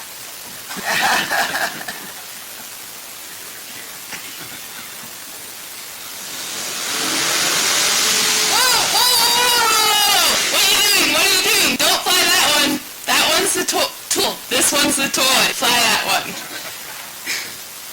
So, our project is flying drone, and our problem in our community is that we have flooding. So how I got started in this project is I was a freshman in a study hall, and I saw my classmates flying these around, and it just kind of piqued my interest, so I started flying them too. And now you see, we quite obviously have a flooding problem, and we have drones. And the way these two connect is not on our little toys, but on our tools like this. We have GoPro cameras that take photos every half second. But of course, before you go and take photos of something, you need to know what you're taking photos of. So our first step before we go out into the field is always communicating with our flood board and seeing where they'd like us to fly, where they feel they need imagery, perhaps they want to check on culverts or embankments or roads and sewers. So after we talk with our flood board, we get into our classrooms and we get onto our mission planner, which is a computer software program, and we make this flight plan here, and this is a Japanese creek in our community. And so that when we do go out into the field, it will automatically take off and just fly our flight path for it. And while we're in the field, all the half-second images are taken, and once we process them through AggieSoft software back at classroom, we can get images like these. And at first, these look very similar, and that is because they are the exact same flight plan, but different times of year. When you look closely, however, you notice the differences with the rivers and the roads, and that's what our flood board wants to know about.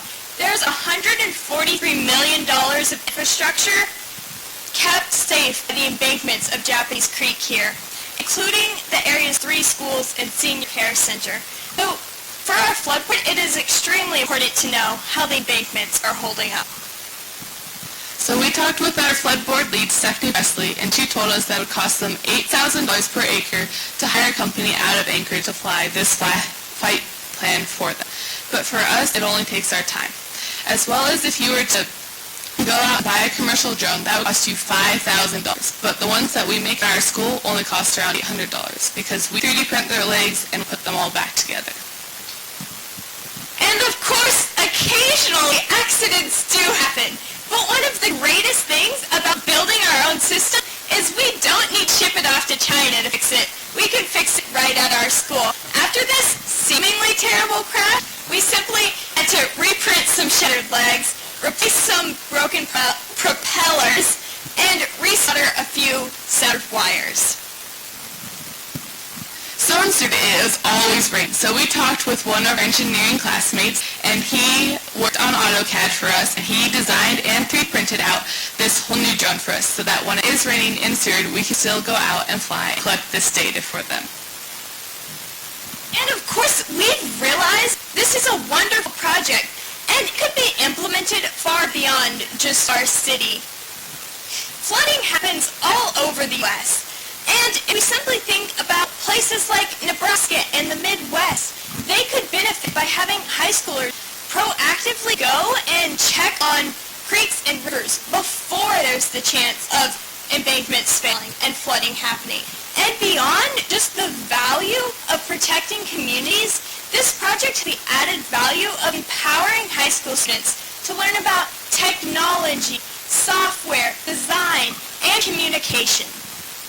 So we want this project to go on after we graduate. She and I will be seniors next year, so we've gone into our classes and we've talked with our high school classmates to get more involved in this project. We have also gone down into our middle school and talked with those 8th graders so that when they come up next year, they will be able to jump right into the program for us. We realize this is an amazing project and are excited to get more people involved. Thank you.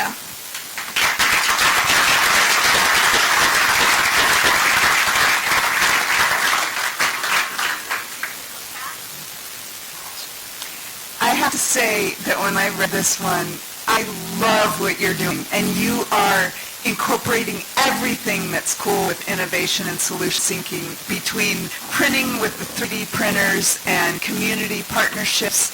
This is real learning, and so I really celebrate what you're doing, what your teachers are doing, how you're working together. I'm curious if you have been sparked by what you've been doing here for other types of things you could do in your area with a drone and with research, or if there's any other things that you would want to pass on to younger generations coming up that could enhance this and take it farther. One of the things we've been looking at is currently our marine biology class counts birds with a bird survey along the seashore, and we're looking at integrating drones into that so we could fly over the water and get aerial footage for a more accurate count. And additionally, we did go down to our middle schooler and talk to our underclassmen to make sure that we're getting more people interested in this project for the future. I really love the way you guys are building things that are actually useful in the real world. You're designing and building that stuff. It's really cool. What do you think you're going to do to get other people involved? Like if you have a big rainstorm in the summer and you guys are in summer vacation, what's the plan for implementing scans? Well, right now we haven't thought about this summer, but we both live in sewers, so we can work with our high school teachers just to be able to go out and talk with our flood board so that we can figure out when we do need to go out and fly if they want us to do it on a more regular basis to help them out more. I thought this was incredibly creative. The question I have, and you've answered some of it, is what do you do with the data? And how does it affect, or how does it change what the flood board or other people do?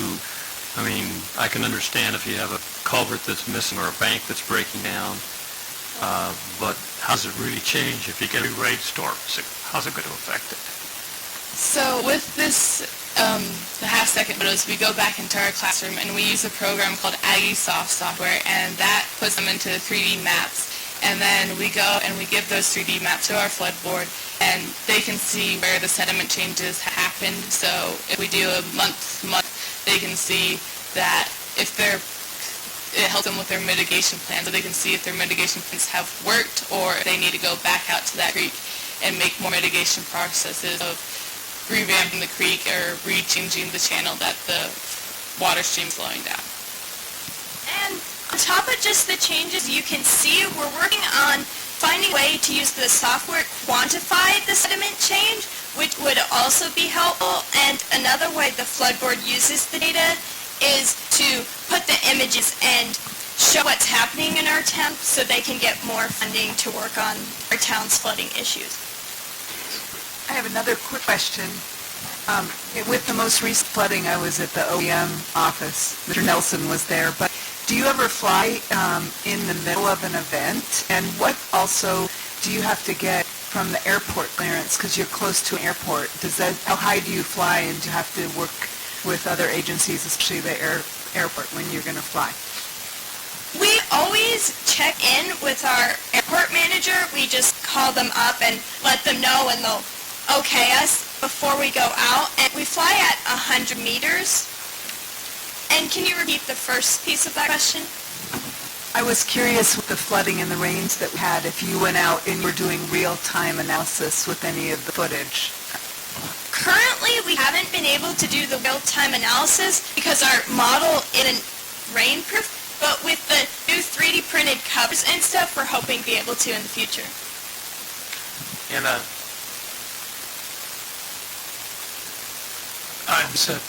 all aspects of this project is fascinating, from the little UAV you have there to the processing, the power of that processing that's going on in the software. So it's fantastic. When was the first time that you start using the little drones for collecting this data? So we've used a big drone 2 years. So this project has been going on for 5 years. She and I have been in it for 3 years since our freshman year. So we use the big drone to go out and collect the data, and the little ones are just to teach other people how to fly a drone so that if there are problems with the Aggie software or the mission planner, it will still be able to control it. And one more, is there a class we get credit for this? Right now there is not a class, it's just do it on when you have free time in school right now. This is the class. Yeah, this is real world experience. Big round of applause, please. A lot of time. And the answer, Cameron, is no, you can't have an option on as engineers at the refinery. I mean, if that's not engineering, right? That's engineering. And you have a few of those out there, don't you? It's also low-cost solutions Yeah. we need in the student. Yeah. Look at high price jobs, and yeah, glad that's good to be there for them. Okay.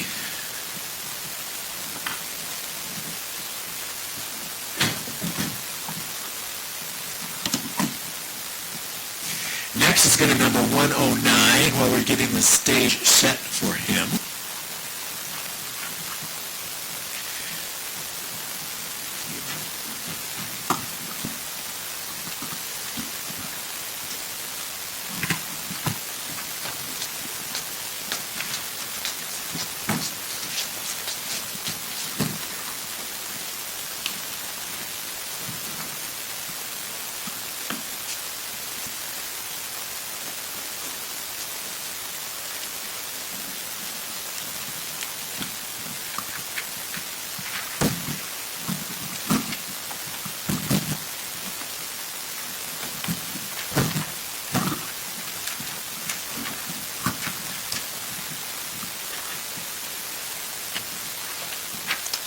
Good evening. So the imaginary American throws away 185 pounds of plastic per year. In total, that's 6 billion pounds of plastic making its way in our ecosystems and landfills every year. More than 8 million tons of plastic enter our ocean each year. This is equal to dumping a garbage truck plastic into our ocean every minute. Every year, over 1 million seabirds and 100,000 marine mammals are killed by ocean plastics. My project, Plastics Reimagined, aims to tackle this problem. Number 5 plastics are not recycled anywhere on Kenai Peninsula and are entering our landfills by tons. The best solution for this problem is not to send our plastic elsewhere, which has been done in the past, to reuse that plastic here. Plastics Reimagined will collect plastic from the community with a bin at our local waste transfer facility. The process of reusing plastics will easily be accomplished by assembling the simple assembly of these 2 machines for STEM programs at high schools all over the peninsula. Together, these 2 machines can form 3D printing filament out of number 5 plastics. First, they shred the plastics that are collected. Then, the flakes are put into a machine that turns into 3D printing filament. Plastics Reimagined will not only provide filament for our schools, but also create an income for these classes by selling surplus filament to our communities. In years to come, this will save both necessary landfill space and the money that the borough would incur from shipping Type 5 plastics to Palmer, the closest recycling plant. Currently, Homer High's STEM program is all but non-existent. I, as a student, have limited access to STEM classes, which are an essential part of today's engineering education. This project will give students the choice to take STEM classes and give Alaska students a fighting chance against other students from across the country, while taking these plastics out of Alaska's ecosystems. Overall, STEM programs create an educated Alaskan workforce. This workforce strengthens Alaska's economy, especially in its oil and gas sectors. Homer High School, Kenai Central High, and Seward High all have 3D printers, but some schools like Homer High do not have the funding for filament and their classes have stopped. Plastics Reimagined can fix that. The 2 machines can be manufactured and assembled by a school CT teacher for under $400 in materials. The blueprints, which allow people to manufacture these machines, come from a program based in the UK called Precious Plastics, who have posted them online with instruction for public use. I have secured partial funding for this project from Coconut Keeper and have applied for a grant for Kachemak Advocates Recycling, who are willing to fund the balance. This grant will cover the cost of materials as well as the cost of advertising for the raw materials from the community. I plan to advertise via the community calendar on KBBI and the calendars both in the Homer News and Tribune. Plastics Reimagined will have significant positive impacts. It is not just a recycling program, but also includes an educational opportunity otherwise not available for current and future students. Students can be involved in manufacturing the machines, while computer engineering students benefit from having free, unlimited source of 3D printing material. Plastics Reimagined addresses multiple issues by removing plastics out of our landfills, out of our oceans, of our unique ecosystems, and instead into our schools. Thank you.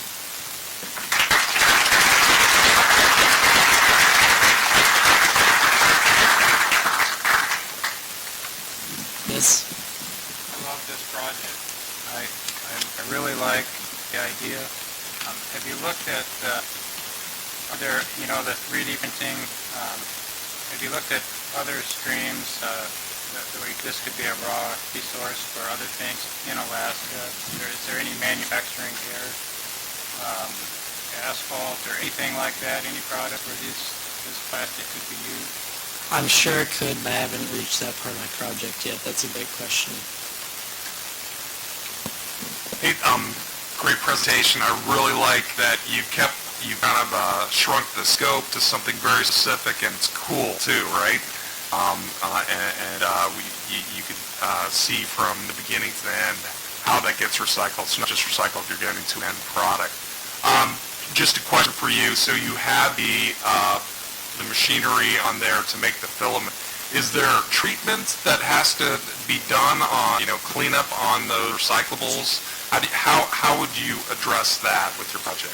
With Type 5 plastics, it's super simple. You just put it in the shredder, and then the extrusion machine just melts it in the filament. You can also make filaments for 1 and 2 plastics. All those water bottles on your guys' desks are all Type 1, and those can make the 3D printing filament that the contestants right before me use. So there's that. So you can use this and make the cowling for the for drone? Yes, they were asking me for use of my machines. Nice. In the waiting area. It sounds like a team for next year's contest, the two of you get together, right? Good job. Thank you. I'm very impressed with this. I have a friend with a 3D printer. I was just thinking about, how to buy this locally and have that for them instead of having to do plastics from a supplier.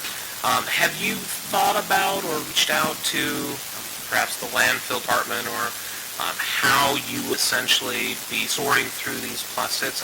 Maybe you just said because maybe number 1, number 2 work as well. It's not that big of an issue, but can you talk a little bit about how the collection and sorting of that would work from a bin at the landfill to your machine? The idea is to have a tote there.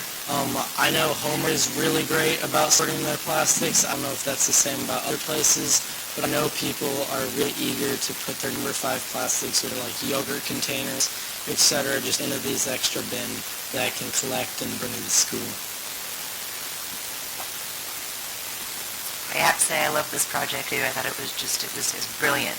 So not only did you see a need within your own school that had direct impact on yourself, but your classmates, you came up with a solution that not only solved the problem, but also created a possible revenue stream to further benefit your STEM classes down there. So I think that's absolutely fantastic.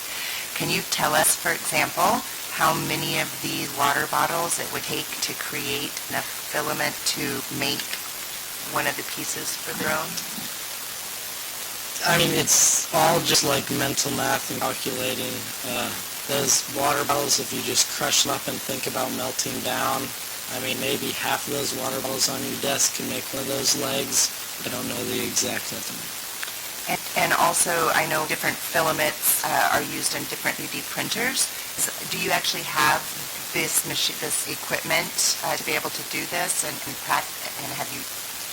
I haven't built the machine. I haven't built the machines yet, but my school has the equipment to build the machines and then the 3D printers to print filament. Fantastic. Thank you. Any other questions? Thank you for your time. And let's have a big round of applause for 119.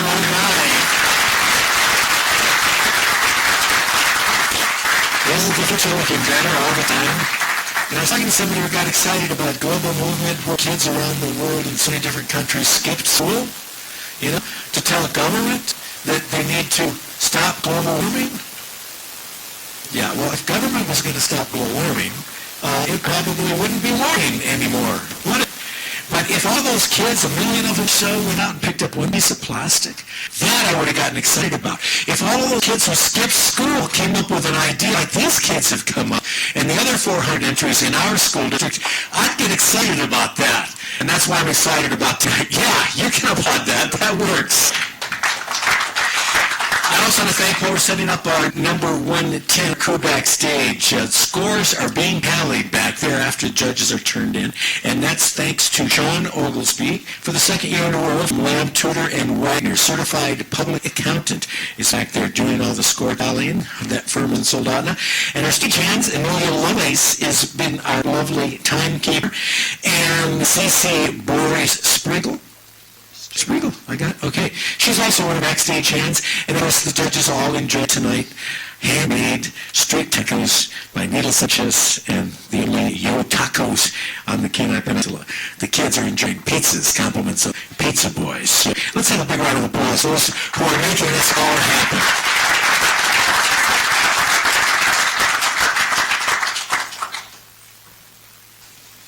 And number 110, judges, please mark your scorecards. And is everything ready, you guys? You got it just the way you want it? Okay. Go for it. Okay. All right. I'm not going to lie. This presentation has got me shook. But not as bad as the 7.1 magnitude earthquake we had last November. A show of hands was there for that. She experienced that. Yeah, quite a bit of you. We were fortunate that the Great Alaska Shakeout earthquake drill took place a mere month before, but an earthquake won't be so convenient next time. What if it was an 8 or a 9.5 that lasts for 10 minutes, like the one my father survived in Chile? As the world gets more populated, safety education will have to be more frequent and universal. When I heard about the Caring for the Kenai project, instantly my mind snapped to the huge quake and what I do to prepare others for another like it. See, then I noticed that the previous owner of the project used a video game to educate her audience, and I got an idea. The world is becoming more and more technologically oriented, whether we like it or not, and computers have almost replaced the notebook and pencil. So I thought, why not use the computers most schools have to educate my audience about disaster preparedness? So I found my partner, 110, who knows how to code wonderfully, and we got to work. First, we had to come up with a catchy name for the game. So, and since I love making acronyms, we decided to name it Rise Up, which would have been up. It stands for the rational implementation of student electronics to understand preparedness. Then we contacted Carly Rizzo, who's actually here tonight, as a judge, and got some programming tips and tricks from her. Then we contacted Babe Gamble, who is employed at the Peninsula Borough, the Office of Emergency Management, and found out what to teach the kids from her. We were met with many challenges when we started the project. How do we incorporate learning and education in it? How do we make it fun for young students and teens alike? How do we even get the right software to design it? We ended up trying three different software design programs. Didn't give up until we found one that worked. We tried both Scratch and Roblox, but finally settled on the UD engine. The engine is famous for helping to create platformer games like ours, and it's also good, it's easy to use for beginners. Let's see,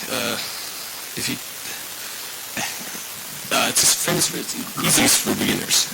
It allows us to, this is the original design we submitted for the game. 1 to 10, I mean, come on. I'm doing all the speaking up here. One moment. That's not it. There we go. That is the original design we submitted for the game. But we realized that wasn't going to work, so decided to try again.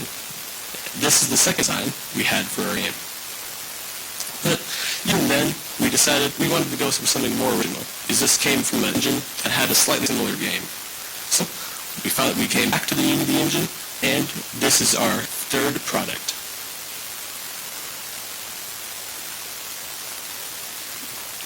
Almost. Yeah, about half of it looks like. The objective of the game is to collect currency to buy supplies to help prepare and revive a natural disaster. Currency, there's the diamonds. The weight included to keep young students and middle schoolers entertained while playing the game is to have stacking disaster difficulty. And this means is if you choose the easy difficulty for younger students, it might be an earthquake or a tsunami or a wildfire. Medium difficulty might include an earthquake and a tsunami. And hard would include a volcano that starts a wildfire in addition to the other two, which would entice middle schoolers with a hard challenge to overcome. Simple controls will allow even the tiniest kids to have a blast playing the game, while middle schoolers attempt to master the mechanics and survive a catastrophe. As far as costs go, the game is free to develop and free to play. It will include no ads or microtransactions other than using currency you earn in the game. This program is complete. You will be able to play anything and everything that has internet access. Almost. It's like a fridge.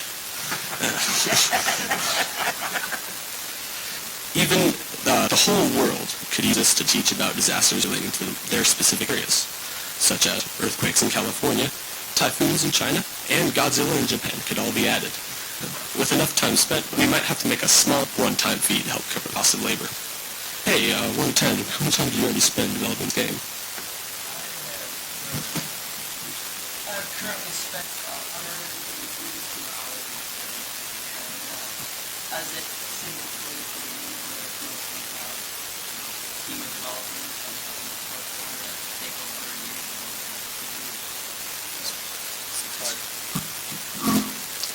Many sources say that video games will be a major educational tool before the turn of a decade. This is our chance to create a nationally used educational video game that will help students prepare for a natural disaster, and not even just the students. One of the best things about this idea is the compound effect of it. Every parent asks how their child's day at school went, and wouldn't it be great if their child says, "Oh yeah, we learned how to prepare for an earthquake day, and it was fun. Played an educational video game at school where we had to build an emergency kit and then survive an earthquake. We should build our own real life to survive a real earthquake." This way, the parent will really ask themselves, do I know how to survive an earthquake? Do my kids know how to reach me if cell towers are broken? Do we have an adequate supply of food, water at home? Those are the questions I'd like you to think about tonight.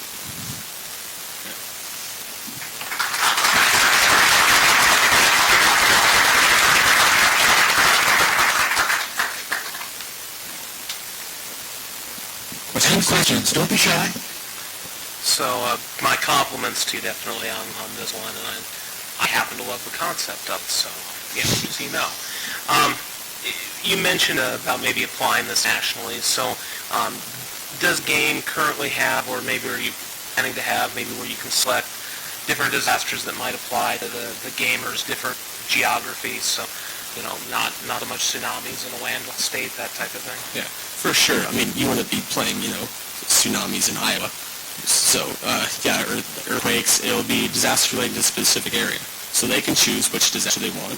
They may even choose a region like Asia or North America, and it would give them a sample scene like that. So, Asia would have similar, Japanese-looking buildings in the background, and it would be an earthquake or something like that.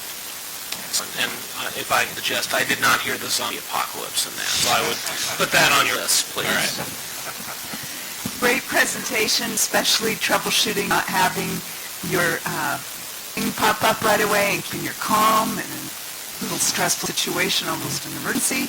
And I love your idea. I'm curious how you have planned, once it's complete, to market and get the word out to educators or families or anybody. Do you have any type of a communication plan? My partner, 110, would love to answer that question.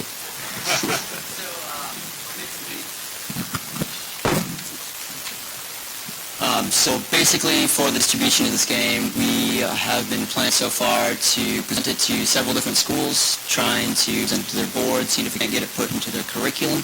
Just standard everyday kids thing. They'll get on their Chromebooks, see this thing. All right, kids, you're going to learn about this today, kind of thing. And that's how we are hoping right now to make our market pitch so far. Later on, I'll probably publish it on like Microsoft Store where you can see it. There'll be a little ad pop up or something. And parents will see it on their kid's computer and hopefully take interest in it. Thank you. Great job, guys. Anybody else? Any other questions? So you mean the guy that sold me the tsunami insurance for my beach property in Isle was a scam? May have been. Really? Sometimes being Polish is hard, you know. You get taken advantage of. I think it's discrimination. Let's give him a big round of applause. That was a great presentation.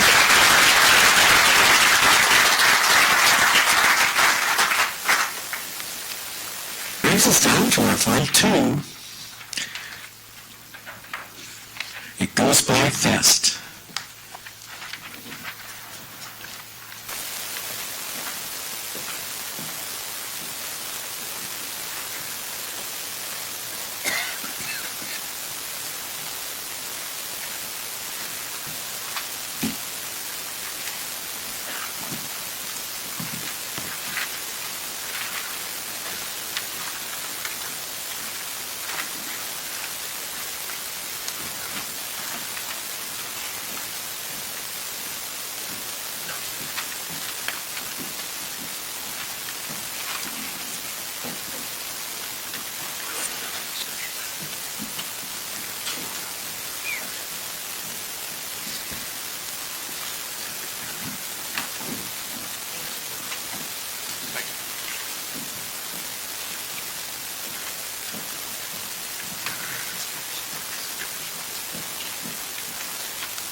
Once upon a time.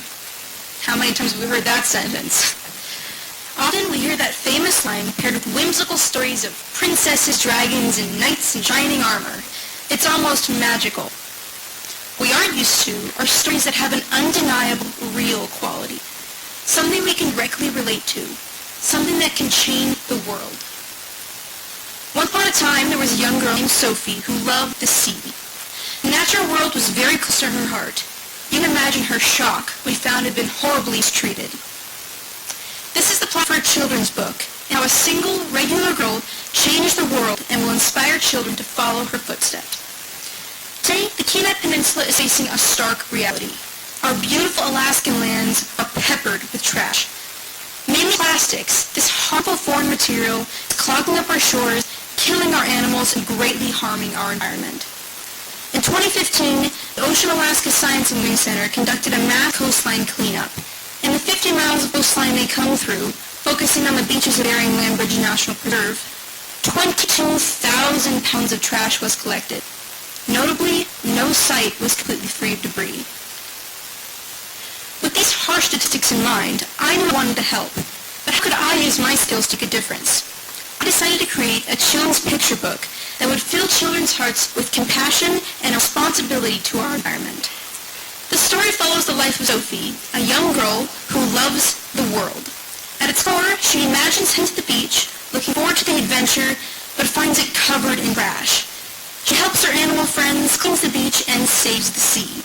At the end of the book, readers are asked a question. How can you prevent this trash in the future? The book is both entertaining and informative, essential to ensuring lasting change. Importantly, Sophie is a character that Alaskan kids can relate to. She isn't a princess or a superhero. She's just a girl who loves the natural world. This is a direct relation that will prove to be essential to inspire young Alaskans to take action. I plan to both write and illustrate this book. If you look in the brochures I handed out, you can see some of my current illustrations. All of the images used in the pamphlet were drawn digitally by me and are examples of what illustrations within the book might look like. Reviewing current environmental practices, it's clear that we need a long-term solution. Beach cleanups are excellent and vital in the short term, but how can we ensure a steady respect for our environment? propose that we introduce environmental concepts at an early age, using a method that is palatable for kids. According to Children's Book Insider, the ideal age range for picture books is 3 to 8. Any older and they lose interest, any younger and comprehension is limited. That is the golden period for teaching basic principles. It is then that children learn basic skills about how to interact with others. If we include environmental respect in those morals, the results will be incredible. Children will grow with Sophie as a strong role model and an increased understanding about how their actions can affect the environment. Instead of constantly running behind, trying to pick after others, we have a new generation that has a truer understanding of their actions and how they can prevent local trash from occurring at all. It's much more beneficial to introduce a vital concept at the source than spend our whole lives lagging behind. Since submitting my proposal, I've begun to find ways to implement my project into younger education. I have recently approached the Center for Alaskan Coastal Studies with the hope of including the book in their programs. The platform is very kid-friendly, often hosting beach cleanups and other activities that children participate in. They were very positive about my idea and are open to possibility. In fact, I've scheduled a meeting with them next week. In the future, after partnering with the main environmental groups in the community, I plan to head to the elementary schools to discuss the possibility of including the book within regular education, and even read the children and present the topics myself. In terms of financial feasibility, since submission, I applied for a local $1,000 grant provided by the Austin Foundation, would aid in publication and distribution. Online resources make it easy to self-publish a book, especially because there would be no outside cost for illustrations. An ideal platform I have found is Kindle Direct Publishing, that according to the organization, provides copyright protection the moment it's printed.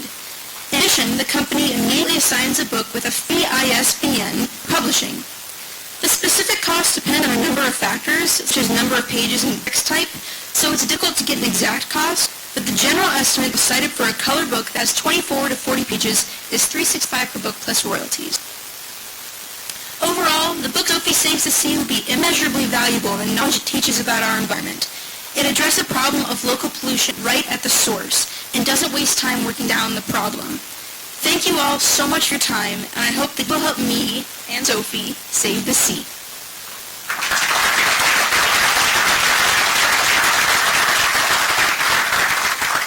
And for the questions.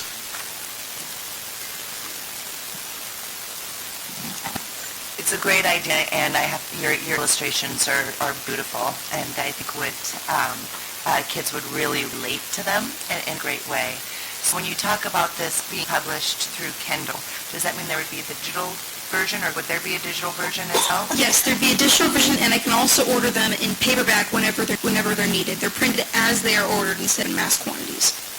Excellent. Is there any plans on expanding into other areas or different environments? Yes, actually, thank you for that question. After Sophie Saves the Sea, I was thinking about expanding series into maybe Sophie Saves something else, or something else that children can relate to in their lives. You're an incredibly talented illustrator, and this is already really high quality. I'm really impressed with it. I love the idea. I'd encourage you to also look at a hybrid publishing model if you continue to go forward after your meetings, and that can also be distributed in a much broader scale than just Kindle.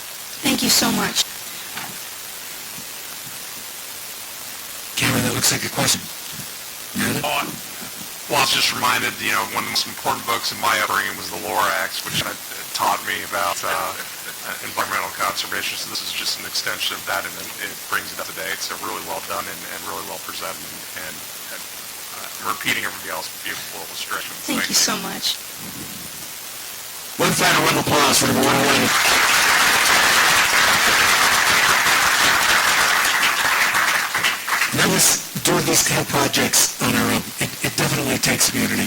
And I'd be remiss if I didn't ask for a big round of applause, because we have a teacher in service every year where our program pays for the substitute teacher time for the science and language arts teachers to get together so we can collaborate. And with so many new teachers coming now, it takes the teachers to stand by these kids, to give them their ideas, to encourage them, to give them the science and the research. That's what our school system is doing.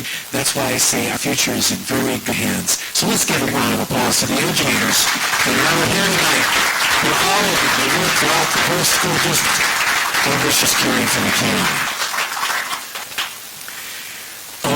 one more. And I can see everybody thinking, gee, maybe I should have scored something differently. We will give the judges a great chance, if they want, to make any changes in scores before our final tabulation is done by John Oglesby backstage. So with that, we're going to bring in our 12th and final contestant. And I wish I had all 400 of them for you to hear tonight, because believe me, ideas this year across the board. As a matter of fact, one of our former judges in the first round, Gary Turner, who is KPC director, was looking at one of the entries, and he said, this isn't high school work. And he said, do you double check this? Do you go through the, and actually what we do in that part of the judging process is we pay his language arts teacher at KPC to go through and do all the language arts scoring and do all of the testing. So I said, Gary, we trust the people that they did, and they did. And all I could do was say, damn good work. Your kids are doing great work. Okay, this is the last, number 12, 112 on your thing, and is everything the way you like it? Yeah. Okay, knock yourself off. Go. All right.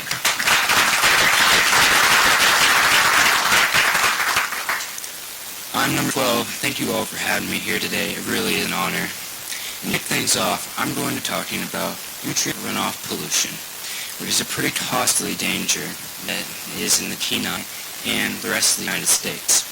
Short explanation is when excess nutrients such as nitrogen, phosphorus get sent into the water system and created from various human activities, even little things such as over-fertilizing your garden, that can screw it all up, and it lowers the water's dissolved oxygen levels, which will kill the sea life and in turn create uninhabitable areas.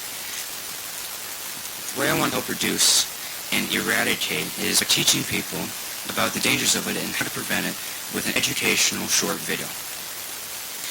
Personally, I think just making people more aware of it is one of the best ways to neutralize it. Then people can get together and find a solution, or even teach more people about it. People need to simply just be more aware of their actions and the consequences that they have on the environment around them. My objective is for someone to watch the video and to do one of either go out there and try to make a difference and solve the problem, or go and talk to other people, spread it around and make everyone more aware. I will post the video on YouTube. It is one of the perfect platforms for it. Did you know that 1,300,000,000 people watch YouTube? It's a ridiculous amount of viewers.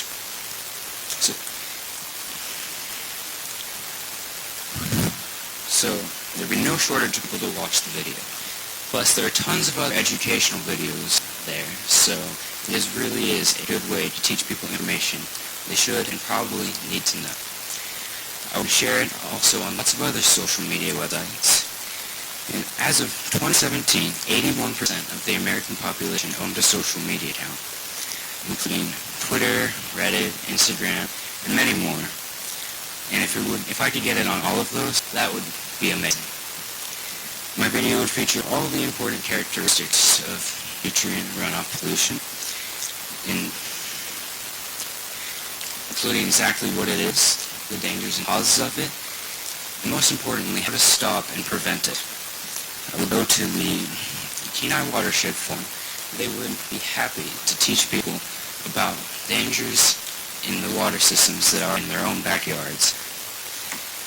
I would talk to my old science teachers. They'd love to see one of their previous students out there helping educate other people and love to show it in class. If I get some important people in the community behind me, willing to put a little bit of time and money into the education of others, that would be just great for helping out the environment and creating a safe, habitable place for people and all the animals that share this place with us, keeping the habitat healthy and thriving for years to come. Thank you. I'll be answering questions.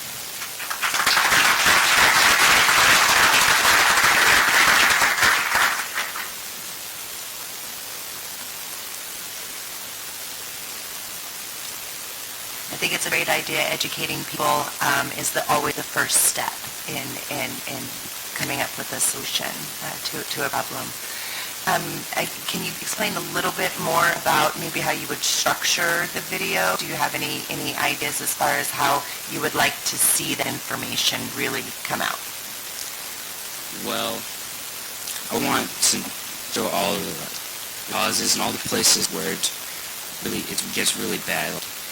Even here in Alaska, in the Matsu Valley, where people have farms, and with the fertilizer, all that, the nitrogen and the phosphorus leading into the water systems, it just completely screwed all up. And I want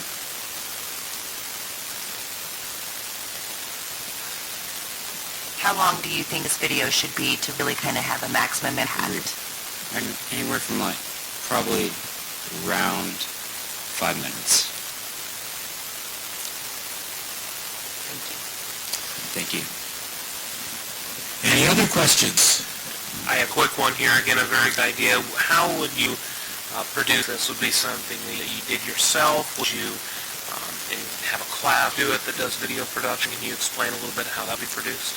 Well, I could do it myself, but help from other people would be greatly appreciated. Anybody else? All done? Okay, then a final round of applause for number 12.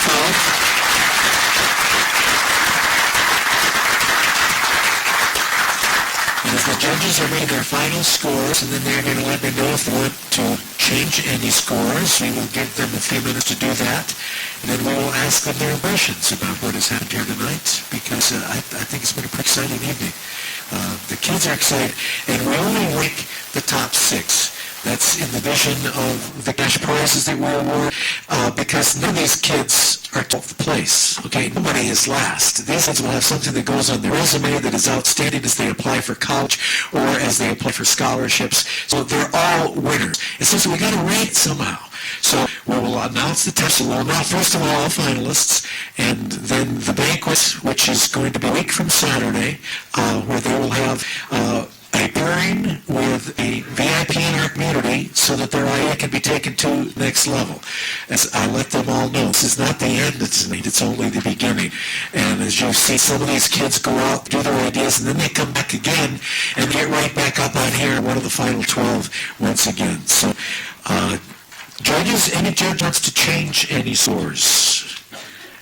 If not, we will let Sean do the tabulation in the back, and I'm going to come here first of all and talk Rob and Barry with Enzo. Rob, it's the first time you've experienced this. What do you think? Well, very impressed with the students that presented here, and I guess I just really love to see some of these ideas get progressed. Well, it starts helping with that, aren't they? I could have had a nail in my foot, but the 1,837 pounds, is that what that he collected? That was because you guys ponied up there, so thank you. Yeah, we were glad we saw that a young man that actually had a great idea and found a way to not only implement it, but to explain the idea to enough people in a way that made it come to fruition. So that was pretty nice to see. Thanks for keeping the guests on for us, and because we're also mindful of the November 30th earthquake, thank you for you guys for the job that you do, and you give us what we need to do, what we know, and anytime we need to locate those pipes, you're right there for us, so thank you very much. Mr. Erkeneff, isn't this even a better year than last year? Oh, every year there's surprises, and it's great. And it was fun to see the beach cleanup of the metal, because of last year it was introduced. And this year we saw him carry it on to the end, and I think that was just great. That's really what it's all about, isn't it? And Miss Alcott, my team member here. What did I tell? You told me so today. Now, did I tell you so? Yes, you did. As everybody knows that, we're kind of kept in the dark of anything and everything, and we take great pains to make for sure that everything stays anonymous and everything else like that. So, of course, I didn't get to see any of this until just now, and it's pretty spectacular. And yes, you did. You said, wow, this is going to knock your socks off this year, and they certainly did. Again, the teachers and the kids, the parents, and the whole community make this get better every year. Kim, you're a veteran now. You've been here for 3 or 4 years. 5 years. Who's counting? From when you first came to now, have you seen a growth and an improvement in what's happening? Yeah, every year, the kids are always incredibly impressive. I think the overall crop of the 12 finalists are probably in the aggregate as high as it's ever been.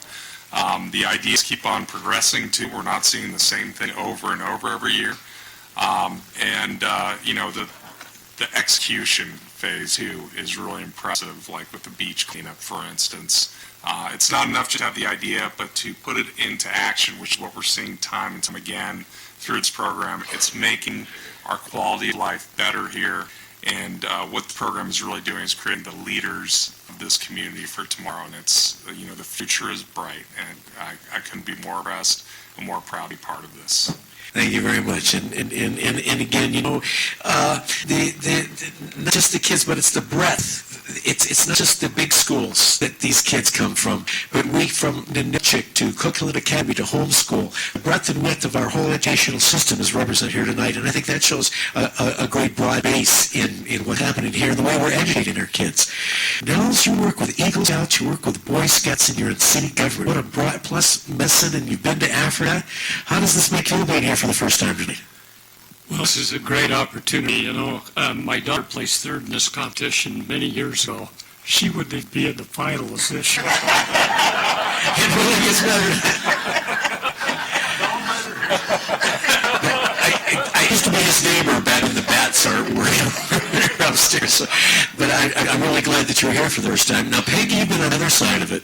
Even before you worked for the school district, you were one of our top 12 selections. And that's a hard job, as you know. Going from around 100, down to 12 isn't easy. And you guys debate and you lobby until you get what consensus is of the top 12.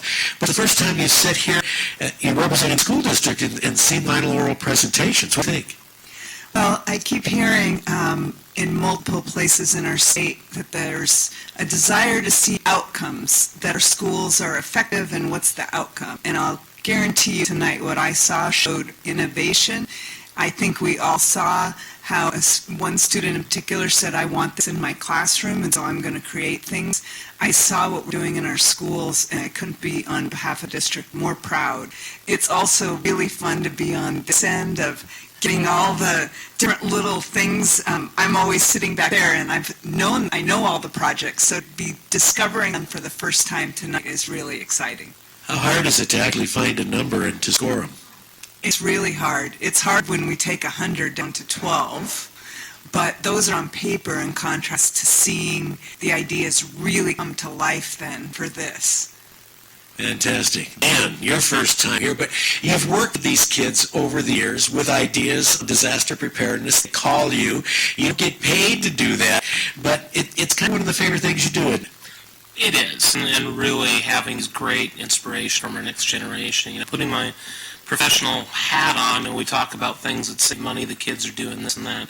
But, that translates in millions of dollars saved your money and mine. Tax me when we start talking about natural disasters and other things. So it's an amazing thing to really realize that some idea up here on stage that I had a hard time scoring, might turn into something just spectacular. And I've got some caring for the Kenai projects in my office we still use today from past years. Do you like watching the kids present their ideas, thinking on their feet? I do. I love it. 5 minutes is hard, by the way. 5 minutes. 5 minutes is hard. I speak for a living, and it's 5 minutes and cramming that with these folks. It's a hard ask. You guys never let me have 5 minutes at Rotary, so I... No, I'm much harder than that.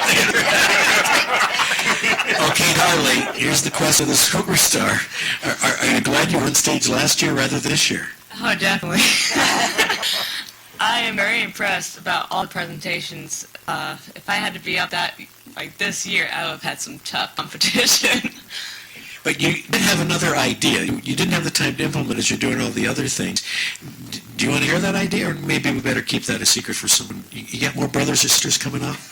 The last one. It's the last. That's why the youngest are always the best, right? Did you have any favorite ideas out there tonight? I really like that I inspired one of the ideas, but I also loved the pop idea of supporting our polluters. because that's a... Pollinators. That's it.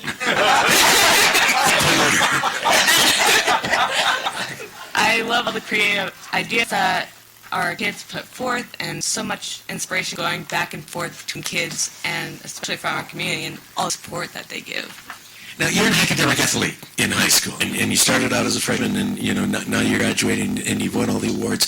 But how does this particular project, when it's assigned, how does that help prepare you for your academics in science and in language arts? It definitely puts on a real-life perspective on things. Like, if you make it in the top 12, this isn't just a presentation that you're doing in class. It's a real-life interview, asking questions, being prepared to run meetings and anything that you need to do in the future for your careers. The butterflies are really real up there, aren't they? Yeah, they were. The sweat really happens. Yeah. Okay, Katie, how close are we to being ready to announce our runners-up and our finalists? We're not ready. Okay. So we go back, we start at this end of the table. Robin. Are you back next year? I feel happy, yeah. Oh, absolutely. Dick, you've invested pretty heavily in this competition. Is it something you think we should need to have in future, and maybe other districts throughout Alaska and other places? I think this is I support this program primarily because it is a leadership development program.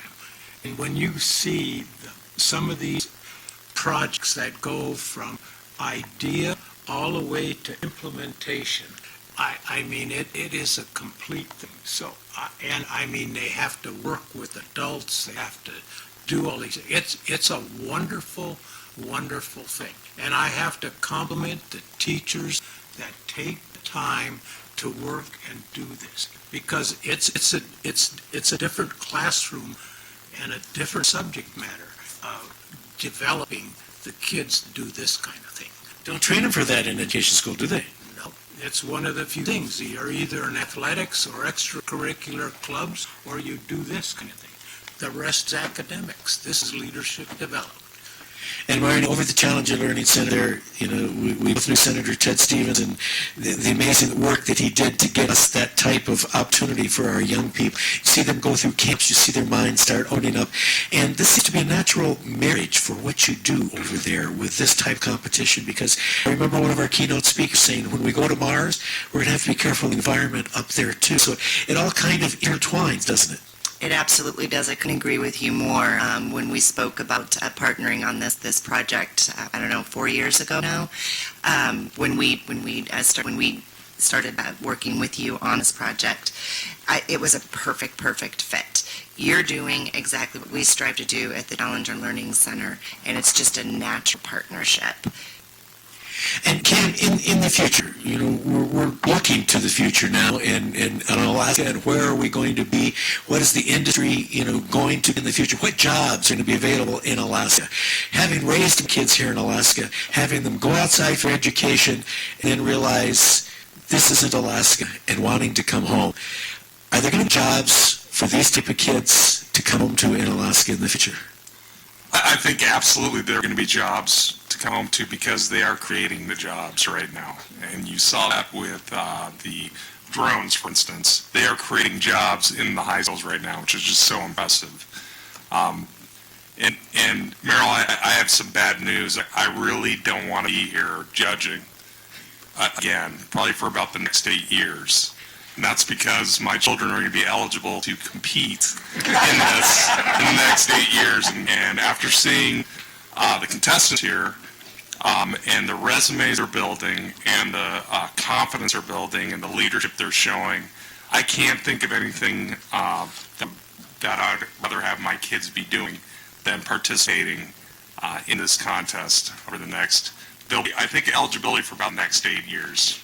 And it'll only be a number. When we'll see their entry, we only see their number.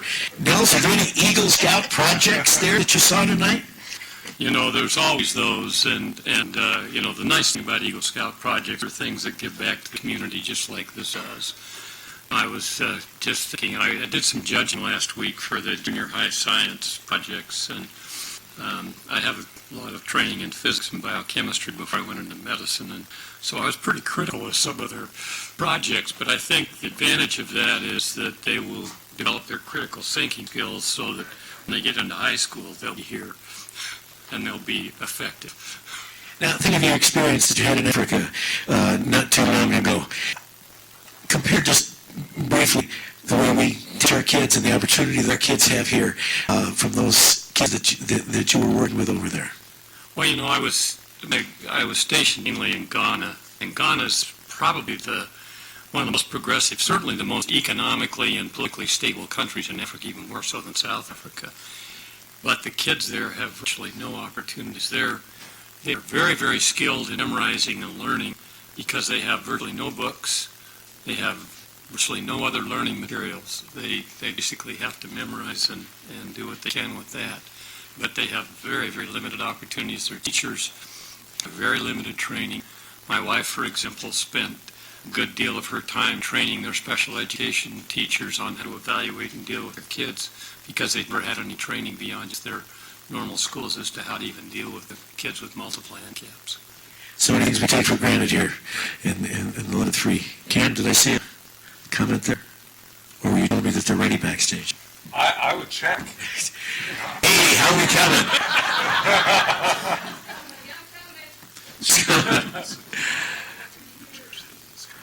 Okay, we'll get Peggy to make one last comment. Well, I get to write a story about this. It was hard to actually be here and not be taking the pictures. I did a couple, but everything this is just so powerful with what these kids are doing and how they're creating solutions. And I've seen the evolution over the years of how flexible they're being. So we used to, years ago, there was a lot of projects about ban plastic bags. Now we're seeing, in the 10 years I've been working with this, we're seeing plastic particles everywhere, and the projects are evolving because our world is changing. And so I really see that evident in what's happening, and it's exciting. You're marking earlier about looking for an outcome from our educational system, and what we're seeing here that the kids are actually doing. As I spoke to the Borough Assembly one time, I said, I've never been pulled over by a cop who's asked me for my driver's license, registration, and test scores. And it's a logical answer. Why? And that's not to tell him anything about the person he just pulled over. Whether I'm liable to be an actor, have drugs in my car, or why I was speeding. So what do we really want to know about the kids that our education system are producing? We want to know who they are now. And, there are city managers. Peggy writes an article, and I hope you all get it. I don't know if that goes on the website or whatever, about where they are now. And she's taking individual students and what they have formed since they went through our school district. And that's what I want to know. That's what I want to value my tax dollars as far as an investment, not necessarily a score that they've been taught to get. Are we ready? Okay, so we are going to bring out our first semifinalist and runner-up from Ninilchik, and the Ice Worms were our sexy Olivia Ferguson in Mrs. Graves' class. Come on out. Let's have a big round of applause.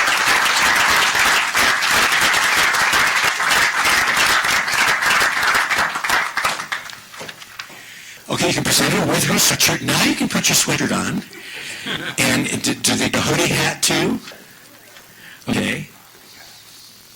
That was a brilliant idea, and I hope you guys pursue it, because with all of the increased agriculture and interest that we have here, I think it's something that can end up making money. So I hope you'll continue with your experimentation there. And our next runner-up was first person out of the chute, but 101 from Solomon School, Mrs. Lucas' class, Justin Hansen. Come on out.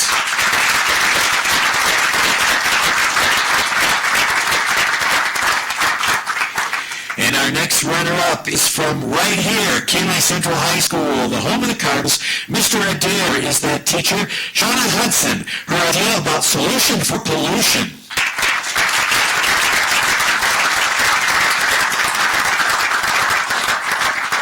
Lest I forget, getting excited as we move up the rank, I want you all to stay on stage and we'll get a group photo shot, and maybe we'll even put your hoodies on or your sweaters so that we can use those photos. And then I'm going to ask top three hang around afterwards for some radio interviews and some other media coverage, please. So we are going to our next runner-up, a winner of $400, Dylan Donovan. Okay, and Mr. Air student right here at Kenai Central High School, another Cardinal. Good job, Dylan. And yet another Kenai High School student, Mr. Adair's student. Good job, Mr. Adair. Melina Efta, her coloring on the Kenai runner-up.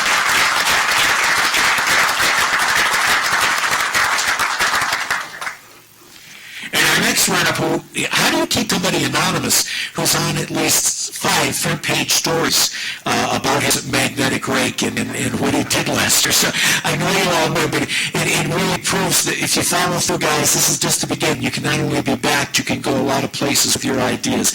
Mr. Riley Graves with his magnetic rake. This is Davis's test. Right here. This is the test. Now that moves us up to 6th place, which increases our payout just a little bit. 6th place is going to have a check for $550 next Saturday, and that will go to Landon Weinmeister from Cumberland Academy, Mr. Lee's student. Landon, come on now.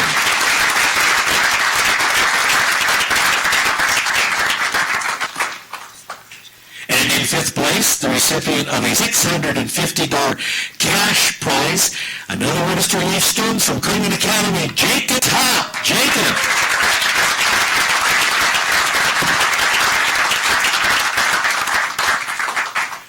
Now we're down to the southern end to the peninsula. For Pages for Young Minds, Vienna Sarber from Homer High School, Mr. Science class. Great job, Vienna. And now as I move up to 3rd place, and a check for $900, and please stick around afterwards for an interview. We have Anna DeVold from Connections Homeschool, Miss Leslie. Anna, come on out.